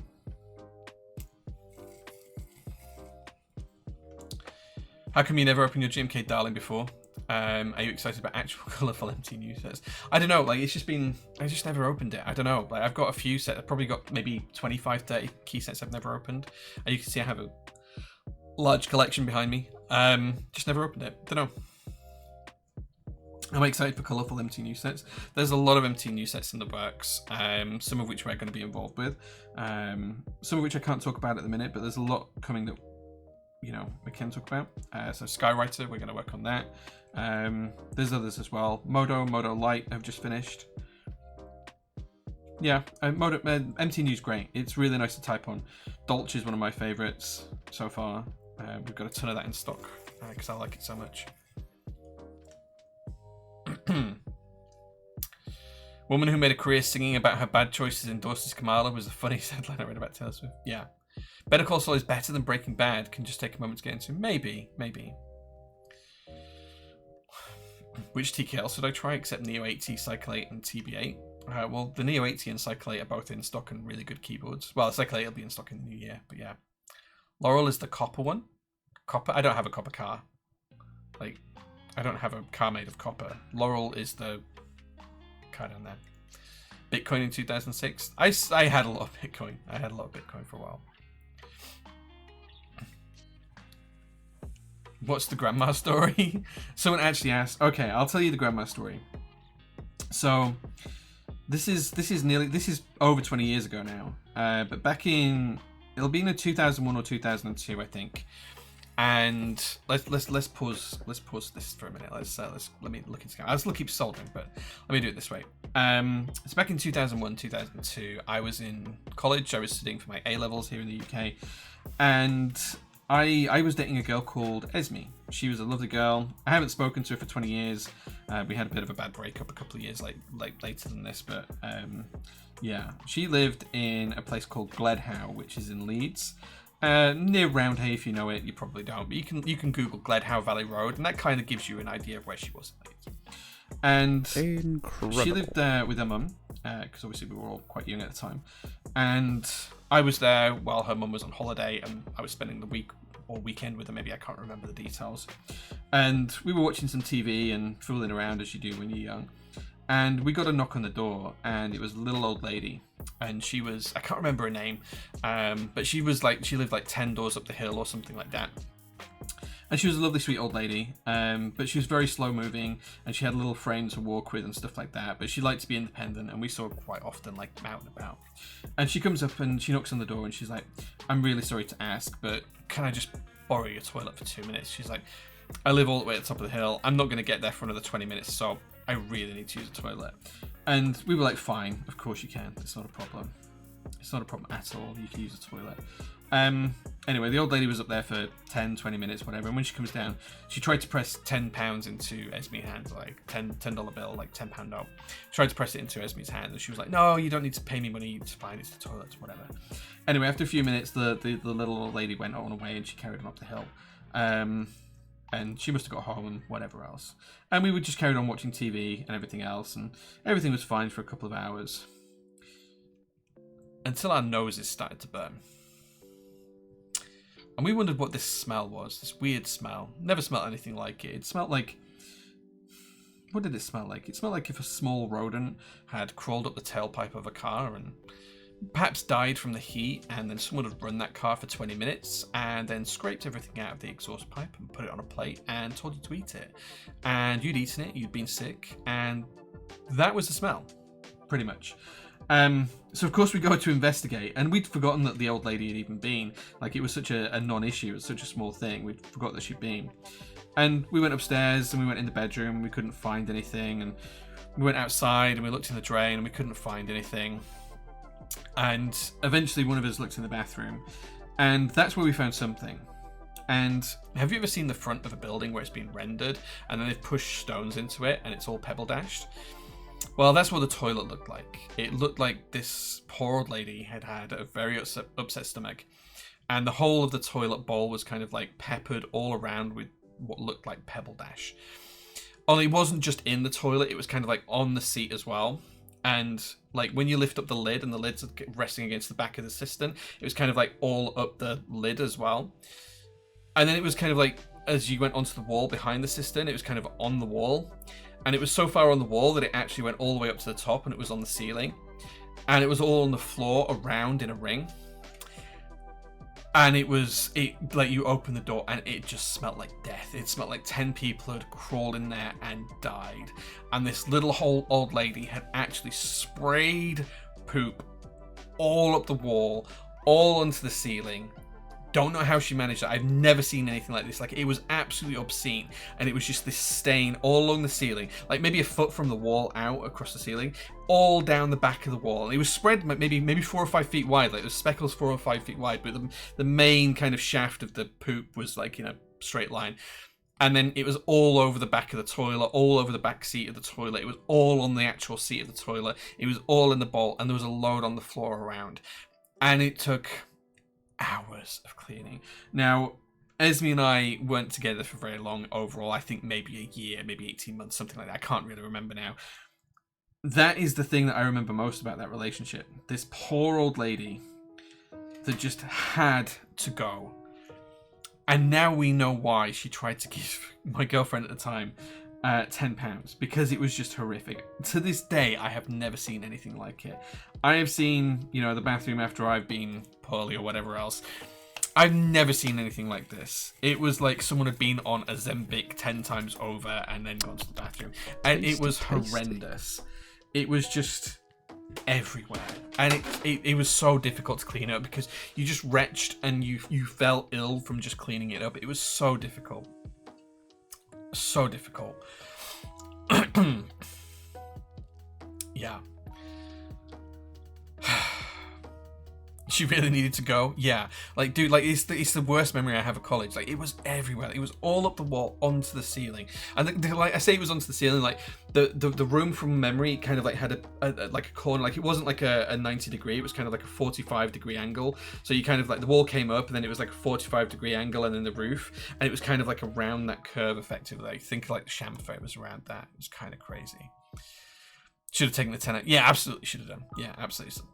She was letting go as she was sitting down or something. I think she must have fallen forward, and it must have just sprayed up as she'd fallen forwards. Like, yeah. Yeah, monthly bowel clear out. Yeah, like she just had so much in her. Like, dude, I don't think you could make the same amount of mess with a cement mixer. Like, I genuinely don't think you could. Like, it was ridiculous. A piece of art by a graffiti artist. Yeah, I'm Granny Graffiti. I'm gonna call that story Granny Graffiti because it's kind of crazy. Just tuned back into the stream after getting back home. That's the first sentence here. Sorry, dude. Sorry. Did she knock on the door? So she has to go. Yeah, she has to go. Yeah. Why didn't she just tell the truth when she left? I don't know, man. She was like 80. I don't know. She's definitely not alive anymore. I would be very surprised if she left. She's probably even older than 80 at the time. Like she was really, really old and very decrepit at the time. So she seemed lovely. But yeah, maybe she was embarrassed. Maybe she just didn't care. I don't know. Maybe she just did not care. Who knows? Who knows? Thank you for the cycle 8. Congratulations on the win. Feel guilty you left those nice switches in. No worries, dude. I just didn't have the time to remove them. I'm glad you liked the board, though. Congratulations on the win. Probably died of dehydration on the way home. Yeah. Well, maybe. Who knows? Right. So, back to the build. Enough of my historic stories. We now have switches soldered into the board. These look great on the forged carbon fiber. This looks really cool. So it's time to put the plate and PCB into the top case. And then we're going to screw those down. There we go. Coffee check. I have finished my coffee, but thank you so much for the coffee check. I'm actually drinking my own coffee today. It's the fiction blend from J's roastery.co.uk, my own little coffee company. I'm drinking the fiction blend today. The story goes well with the color of this keyboard. Yeah, it's a theme today, right? It's a theme today. Looking at the brown keyboard and like, yeah. You guys all coming out with the same story, same jokes there. Yeah, I mean, like, I know I said at the start that it was like a bit of a story. Like, I remember that so well. Like, it's one of those memories that is seared into my brain and I will never forget. I wonder if Esme remembers it. We didn't part on good terms. Like, it was not a great breakup, I'll be honest. And it's a lot of years ago now. But I'd be interested to know if she still remembers that. I'm sure she does. I'm sure it's one of the few things that she hopefully laughs around, because like we didn't laugh about it at the time. There we go. All screwed back in. Time to put the case together. Let's figure this out. Yeah. So I'm going to plug the JST cable. Well, it's a ribbon cable in here.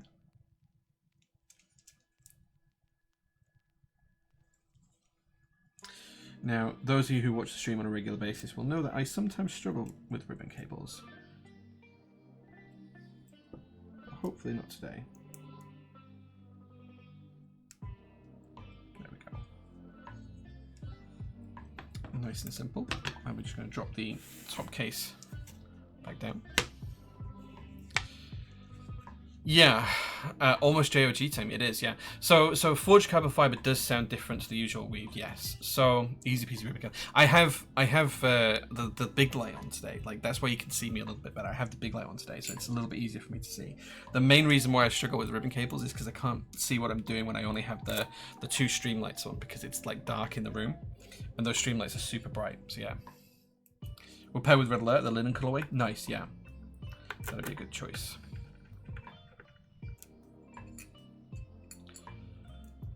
Yeah. But yeah, back to the carbon fiber. Forged carbon fiber actually sounds closer to something like FR4 because the resin content of forged carbon fiber is significantly higher than a woven carbon fiber. So it's just torn bits of carbon fiber, right? And there is much more resin. It's made like paper mache when you're a kid.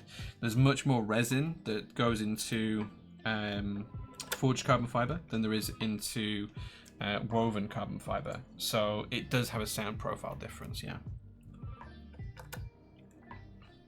Is this currently in group buy? This board will be in stock very soon. So we've placed an order for our units here in the UK. Other vendors are doing the same around the world right now, and this board will be in stock at a few vendors around the world very soon. We already put a screw in there. No, screw in both ends. Yeah, okay.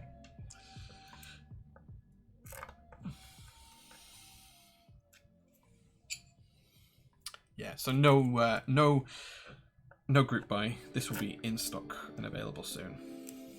Okay, so there we go. We've screwed that all together. So it's all looking really nice and neat.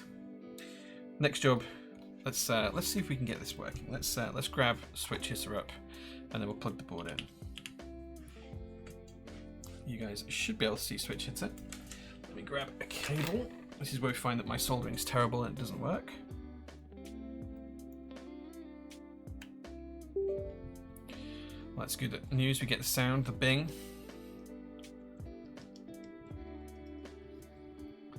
Okay, all working across the top. Oh, we've got the wrong layout on. We've got it on ANSI. Why did we do that? Let's change it to ISO. Right, okay, let's catch up. There we go.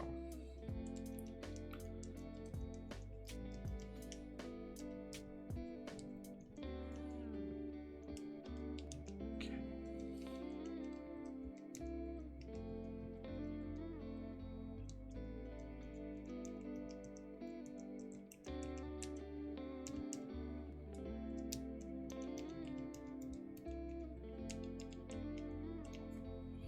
Okay, everything's looking good there. And then that should be our MO key. So, letter key. Yeah, okay, cool. Everything's working. Nice.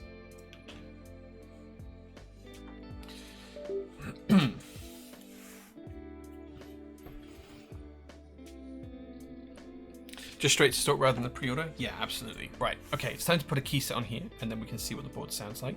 Today we are going to be looking at the J-OG Keyset. I'm just going to zoom out a touch. There we go. So this is an upcoming set that will be placing an order for in stock. It's going to be made by JCS. And this is the J-OG Keyset. So this is designed to emulate vintage Cherry keyboards and vintage Cherry keycaps.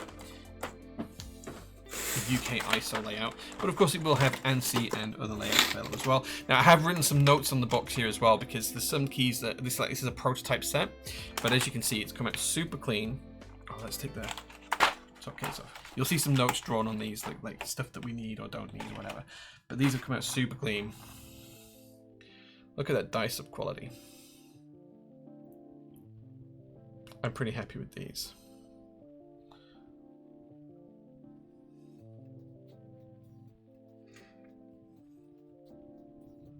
I'm really happy with these. The legend alignment is super good. Everything looks nice. The UK ISO came out great. There's a few little things to tweak.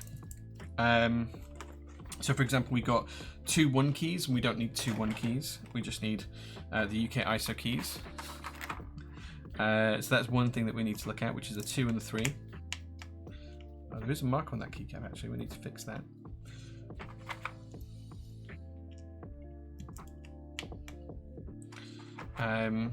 And yeah, there's a couple of there's no scooped F and J keys, so obviously we need to include those, but other than that, small things.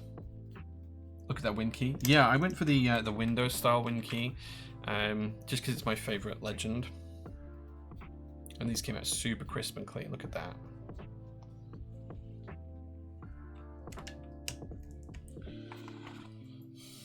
So if you like beige, these will be in stock.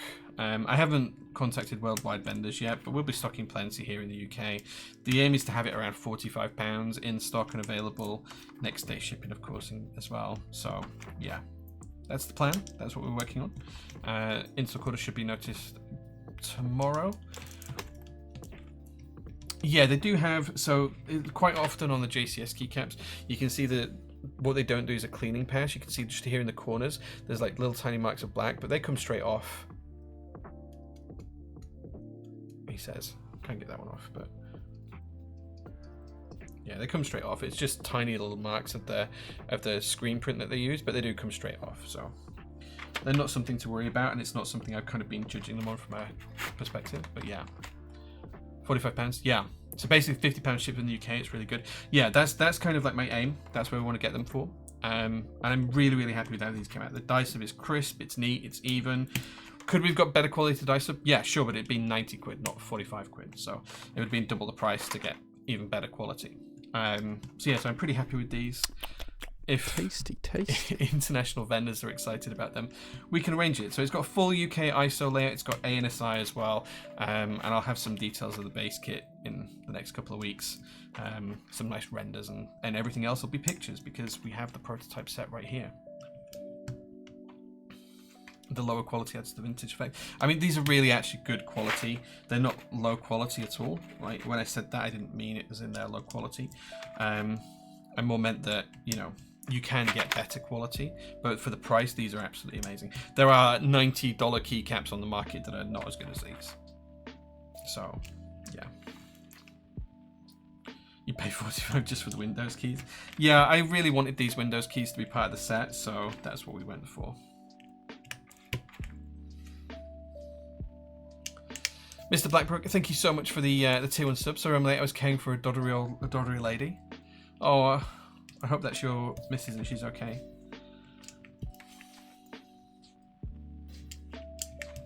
$100 miles? Wow. Did she run 100 miles today? That's kind of crazy.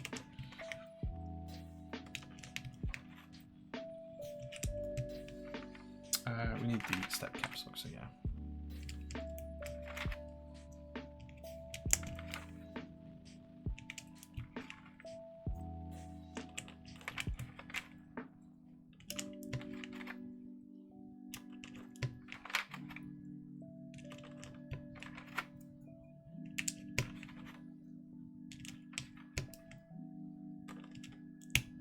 Don't need those, don't need that.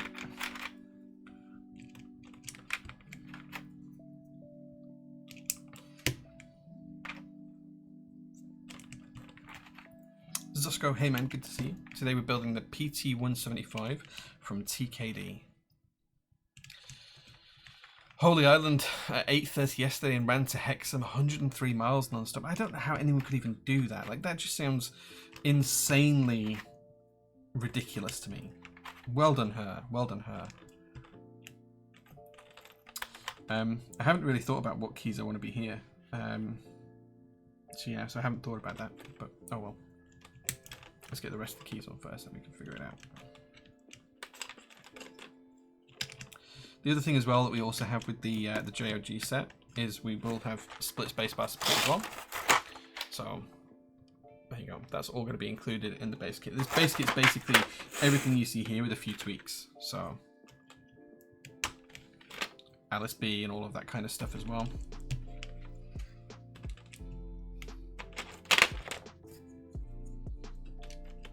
And this is the first time I've mounted it on a keyboard. I'm going to put Alt-GR there because I like Angry Alt.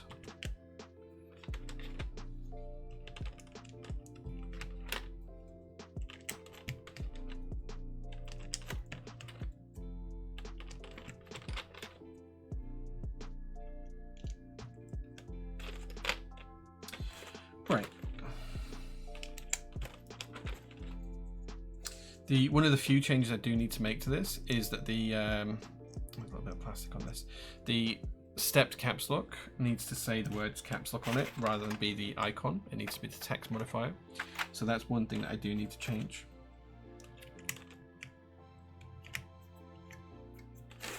I'm just going to put some random keys in here because it doesn't really matter what we put on there. I'll figure out what we're actually going to do with them later on.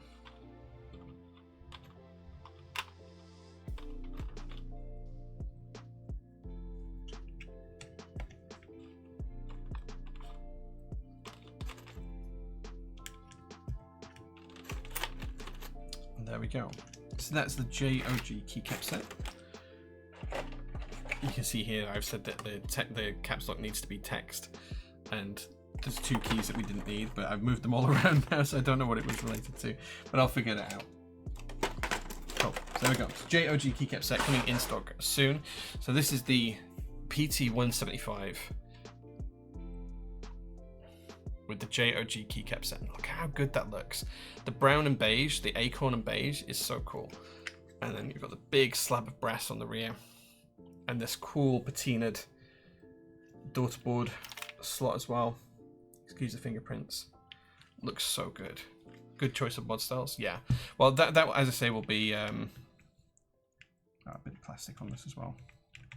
So that, as I say, will be text. But yeah, Let's zoom in a little bit more, and then we can do a little bit of a sound test and see how she sounds.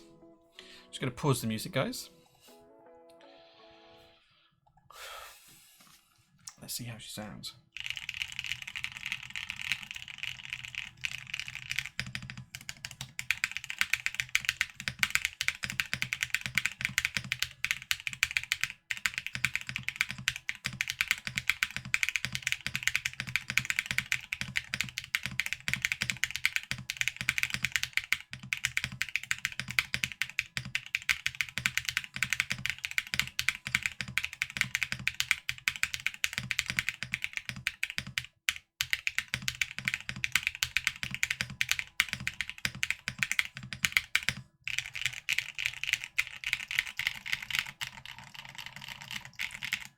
Something about PBT on carbon fiber that just absolutely slaps. This sounds so good. This sounds so good. It's such a poppy build. Thoroughly happy with that. It sounds amazing. Like BCPs, carbon fiber plate, PBT keycaps, good quality PBT keycaps. Look at that. The board looks absolutely phenomenal. Look how even these keycaps are as well. For die sub, I'm super happy with these. I can't wait to get these in stock and see what you guys think of them. Because look at them. Yeah. And this coat is really nice. I always wondered what I type. I kind of have like a little phrase in my mind. It's kind of like a bit of a like a nursery rhyme type thing about going to the barbershop and stuff that I type. Manufacturer disclosed for the keycaps. Yeah, it's JCS. JC Studio, JCS. The same people that did JCS Arabic, which was really good. That's what put me onto them, and I'm super happy with how these came out. There's a few things that we need to tweak. I do have some notes written on the box and stuff about things I need to tweak with the keycaps, but we're going to be putting in the order probably tomorrow or Tuesday, and then we'll have them in stock as soon as I finish manufacturing, but I'm super stoked with those. Yeah, the same blanks as XMR, yeah. That must be some stiff typing experience. No, not particularly. It's carbon fiber and it's top mount, but you know, the typing experience isn't like there's flex and movement in this. Like it's hard to show you, but there is.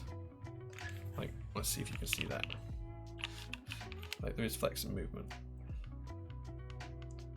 It's not particularly harsh at all. Plenty soft.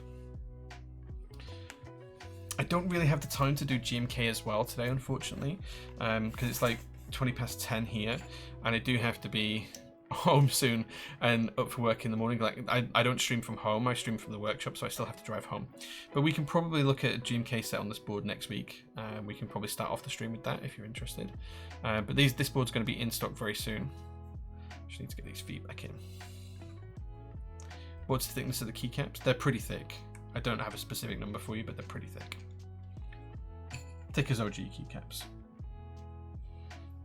Thinking that beige and baby pink is going to be go-to combo. Yeah. You happy with the PT? Dude, the board's really cool. The board's really cool. It sounds great, feels great. The coat quality is fantastic.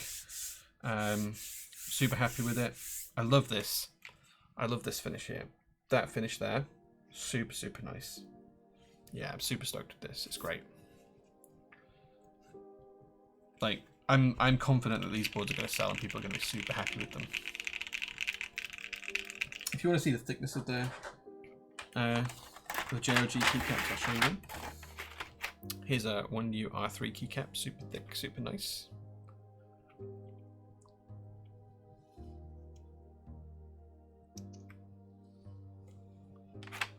Yeah, super happy.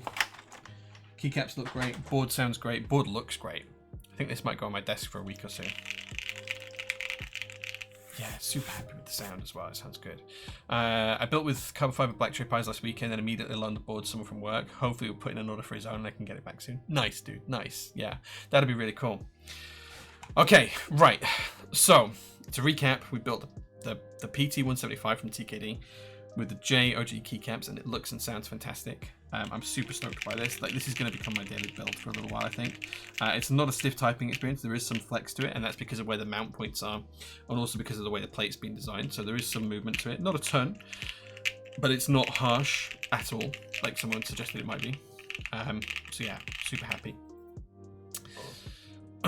The Nixie board is off the desk. Did it go to ClackyCon with you? Yeah, so the Nixie board went to ClackyCon, and I haven't unpacked the keyboards that we took. I have a big flight case, and all of the boards that went to ClackyCon are in that flight case, and I haven't had like an hour to just unpack that yet, because we had to unpack everything else. It was like stock and the car and clothing and everything else and stuff, and it's just not been something. And then the website broke last week, and I had to rebuild the whole website, so I just haven't got round to it yet. Is the bottom line. So yeah, so I'm super stoked with the board. Thank you very much, Manu, for arranging for us to get the prototype. I think we're the first person to stream it at the moment, but I'm super happy with it. It looks good, the design is good, the feel is good, the sound is good. It's really good.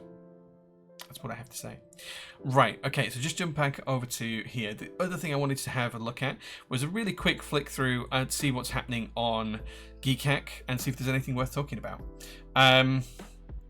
So let's have a look and see what's around. So there is the Envy 65% by Saab. I haven't actually looked at this yet. Tasty, tasty. Marshmallows, thank you for the raid. I appreciate it. We just finished a build of the PT 175, and now we're just about to have a look at a quick Geekhack review.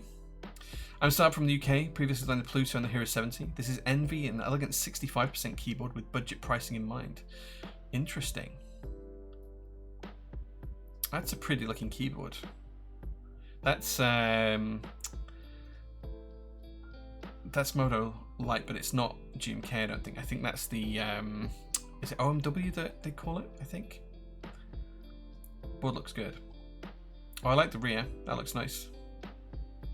The snake pattern here is pretty good. Okay, interesting. 65%, give me O-ring mount. ISO support on the PCB, nice, nice. Oh, it's going to be at moonkbd.com and handling worldwide fulfillment using existing shipping partners from other businesses. Interesting. Interesting. I didn't know these were a vendor, but okay, that's cool. I think I do like this side profile for the board. That big picture here, that's pretty sweet. It's a nice little swoop. Yeah, okay, it's nice. That's really nice. Let's see what else is on Geekhack then. Gateron Pro Ultra Glory Yellow switches. Ultra Glory Yellow switches. Oh, it's just a Theremin review. I'll have a look at that later. Hippo, a dual mount TKL custom kit. Wow, this looks like Jackie. Oh, you know, I didn't see this bit here, but as soon as I saw the board, I was like, that's Jackie design. Jackie makes the thickest bezels on any keyboards ever. I built a solid brass one about 5-6 years ago on stream for Top Clack, and it was ridiculously heavy. Do you know what? I kind of like that. Newest member of the Chonka family, the Hippo TKL keyboard. Yeah, that's nice. Check bias. Yeah, we'll have a look at that.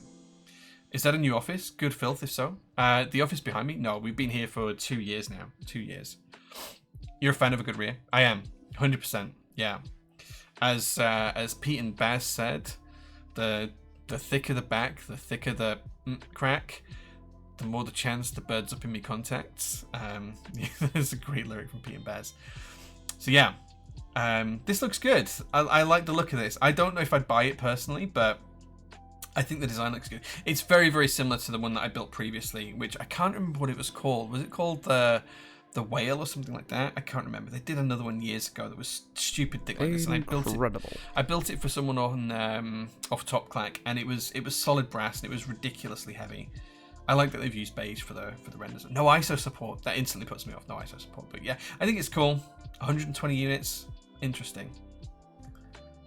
Interesting. Okay. Piggy, elephant. Yeah, it might have been Piggy actually. Was it or elephant or something like that? Yeah. Yeah. Okay. Let's have a look. Oh, MT new Skywriter. So the top answer on this one is that Prototypist will be the vendor for this, even if it's not announced yet. There's the exclusive leak there. Partnership with Novel Keys and Priest to bring back the Skywriter keycap set and the MT new profile. Do you know what? I still have a JO2 with the original Skywriter keycaps on in SA. This looks good. This looks good. I'll have a look at the kitting later because that's a big kit. That's a big kit with the split space bars and everything. I wonder if we can do a UK ISO kit as well. I'll have a look into it. Yeah, Skywriter was such a good set. Yeah, big fan of this. Big fan. I need to have a look at the kitting at some point, but it's an interesting kit. Look at that. That's an interesting kit. Couple of escapes. Tabs, okay. Enters, yeah. It's an interesting set of kits. Wait, what's it say? Oh, it's a system. I was looking at the GUI key. It does say system on it. Interesting. Feels like a natural contender for MTNU. Yeah, like it does, absolutely, because it was so nice in SA, and it looks really good in MTNU. Yeah. MTNU still needs a different font. Well, you'll have to design it and come up with that yourself, because that would need a whole new molds, and that's a lot of work and a lot of effort. So yeah, I do know someone who was looking at doing a whole new MTNU font.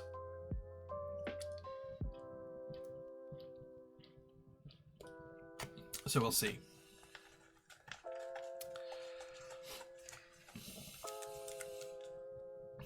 Elephant 65. I don't think it was a 65% I built. I think it was a bit bigger, but I feel like it was a TKL as well. And maybe I'm wrong. It's a long time ago. GMK Voyage. Why is GMK Voyage in here? That shipped ages ago. Is this someone wanting it?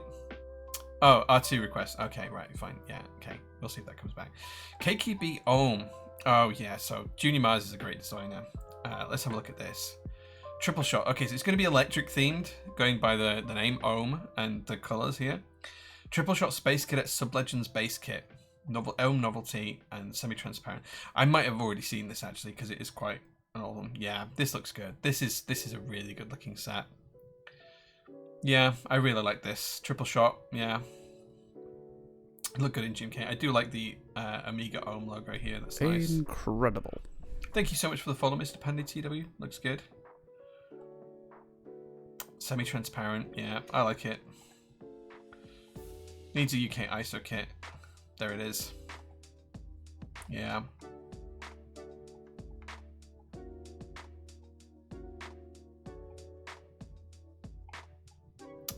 Oh, they're going to do it in stock. Yeah, I might see if we can stock this, because this looks really good. 65 XT. Piggy was a 60. Only doing that series is the high ton, which is a 40. It might have been the XT then. It might have been an elephant. I thought it was a TKL from memory. Should we see if we can find it? Oh, wrong board. Top clack.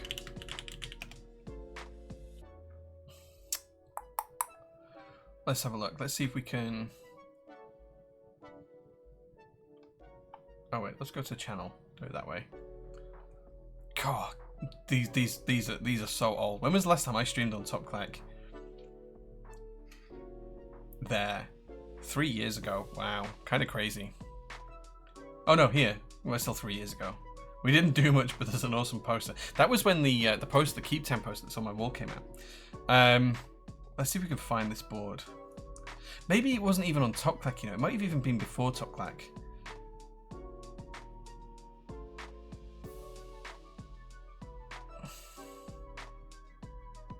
It might have even been before Top Clack. You know.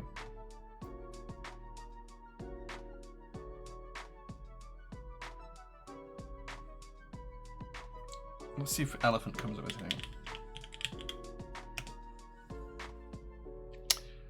Yeah, okay, so it was on Top Clack. Let's see if we can find it. Yeah, so you're right, it's Nicky, it was an elephant. Wait, is that all of the video? There. Okay. Look at the size of this thing. It was solid brass. It was stupidly heavy. It was crazy. Look how young I look as well there. Look how young I look. That's such a long time ago. When was this? 5 years ago. Wow, 5 years ago. I remember dropping it on the desk at some point, and it was just like stupidly heavy. Where was it? Where I dropped it on the desk? Might be when it was built. Anyway, that's kind of crazy. Yeah, long time ago. Right, let's have a look and see what else is on here. Save us Duality 65. Oh, we've already looked at this. This is a good looking keyboard. I do like this weight design here. Streamlining is a nice guy. I don't know what happened to him though. I haven't spoken to him in ages. Is this still happening? Tasty. No idea. Might not be. Kevin Babes, thank you so much for the subscription. Interesting Unicomp history. Oh, okay. So this is from Ellipse. Today I learned some 10K filings that Unicom acquired 7 years ago and then acquired by another company last year. I was not aware they were part of another company. Some details for the filing are copied below. The 2017 acquirer appears to focus on CRT monitors amongst other lines of businesses, while the 2023 acquirer appears to be a real estate business which is also owned by the same person. Video Display Corporation acquired Unicomp for a purchase price of $200,000. Wow. The company paid $100,000 in cash and a note for this with the seller for $100,000. The $100,000 note is a non-interest bearing with expected payment in fiscal 2019. The fair value related to the purchase price consideration has been allocated to inventory. The company acquired Unicomp as an opportunity to develop, market, and sell Tempest keyboards for its cybersecurity division. Interesting. Wow. That's something I might need to read about later on. Toro 60. This is going to be a Nissan design, isn't it? With a split spacebar with this doggo text. Love it. Yeah, so this looks like a Nissan board, right?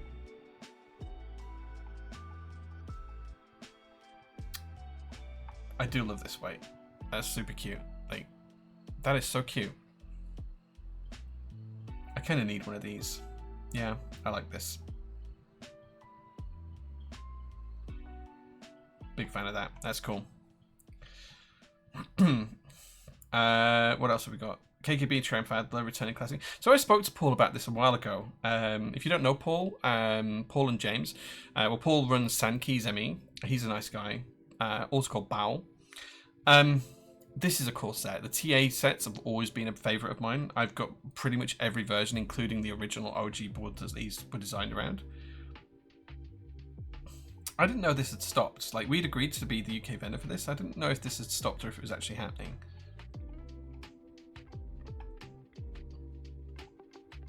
Is this actually going to happen now?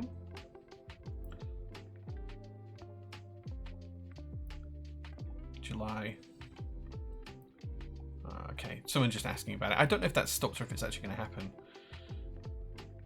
Okay, that's pretty much everything on there.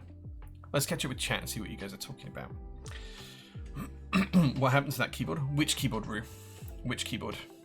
Which keyboard do you mean? Speaking of R2, manifesting Windbreaker. Yeah. I keep speaking with Quaid about it, and I think it's going to happen. I just don't know when.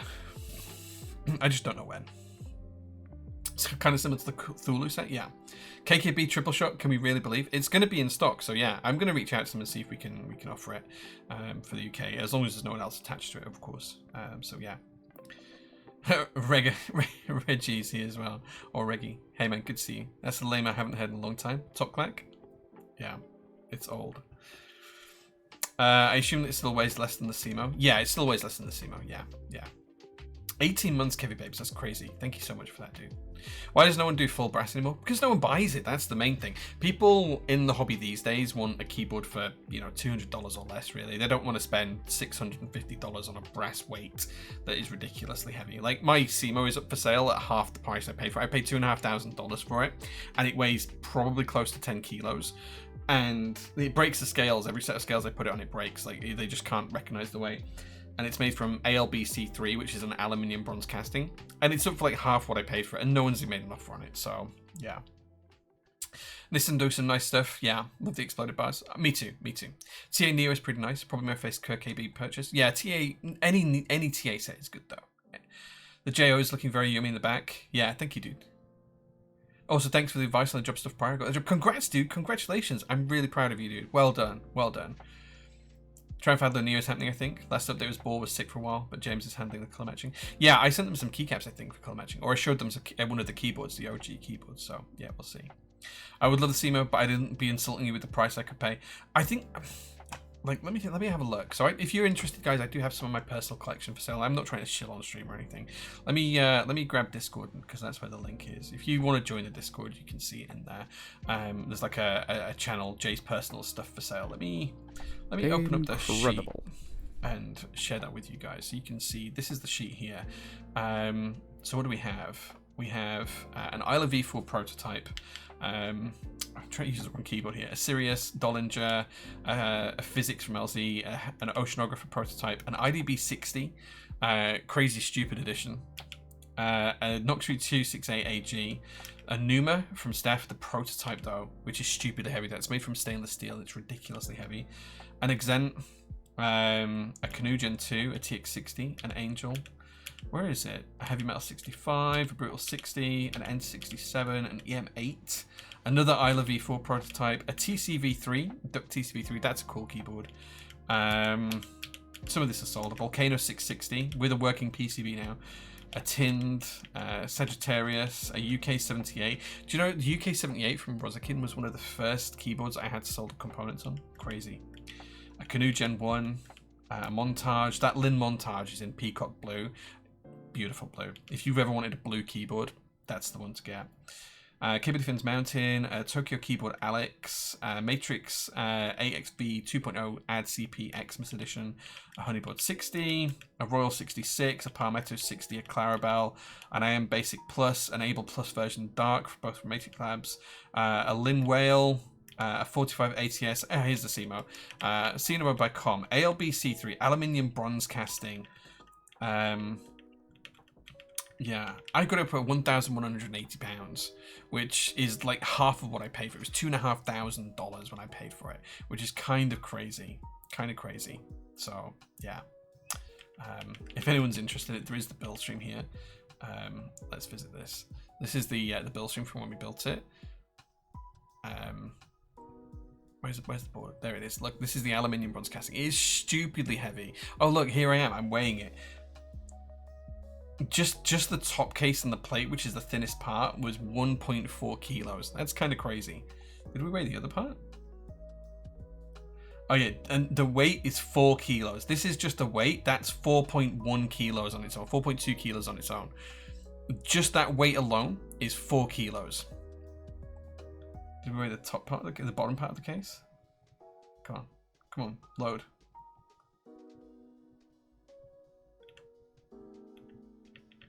Let's see if we weighed it. Okay, maybe we did it before. So 4 kilos. Did we weigh the other parts? We must have weighed the other parts, right?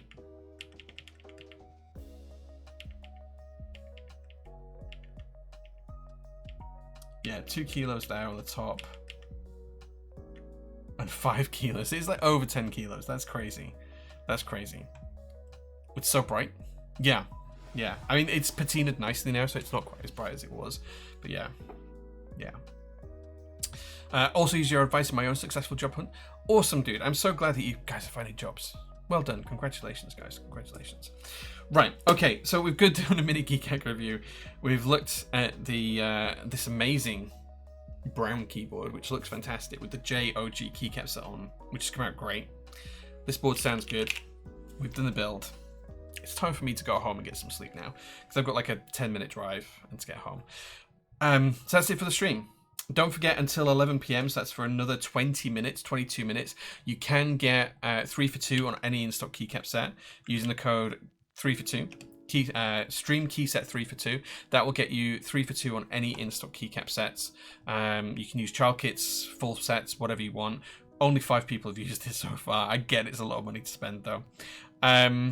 So yeah, it's time for me to go home. What do I commute in? A car. I have an Audi RS4 that I drive daily. That's what's parked outside waiting for me to get home. So yes, thank you so much for watching, guys. I appreciate you all being here. I love you all. I'll see you on Discord and Instagram over the course of this week. It's going to be a busy week, so lots of updates to come. I'm going to use this keyboard all week, I think, and just try it out because it's really, really nice. But thank you so much for watching. I appreciate every last one of you and all of you that buy in the store and whatever else you do. Come and chat on Discord. I'll see you again soon. Take care, guys. Bye-bye.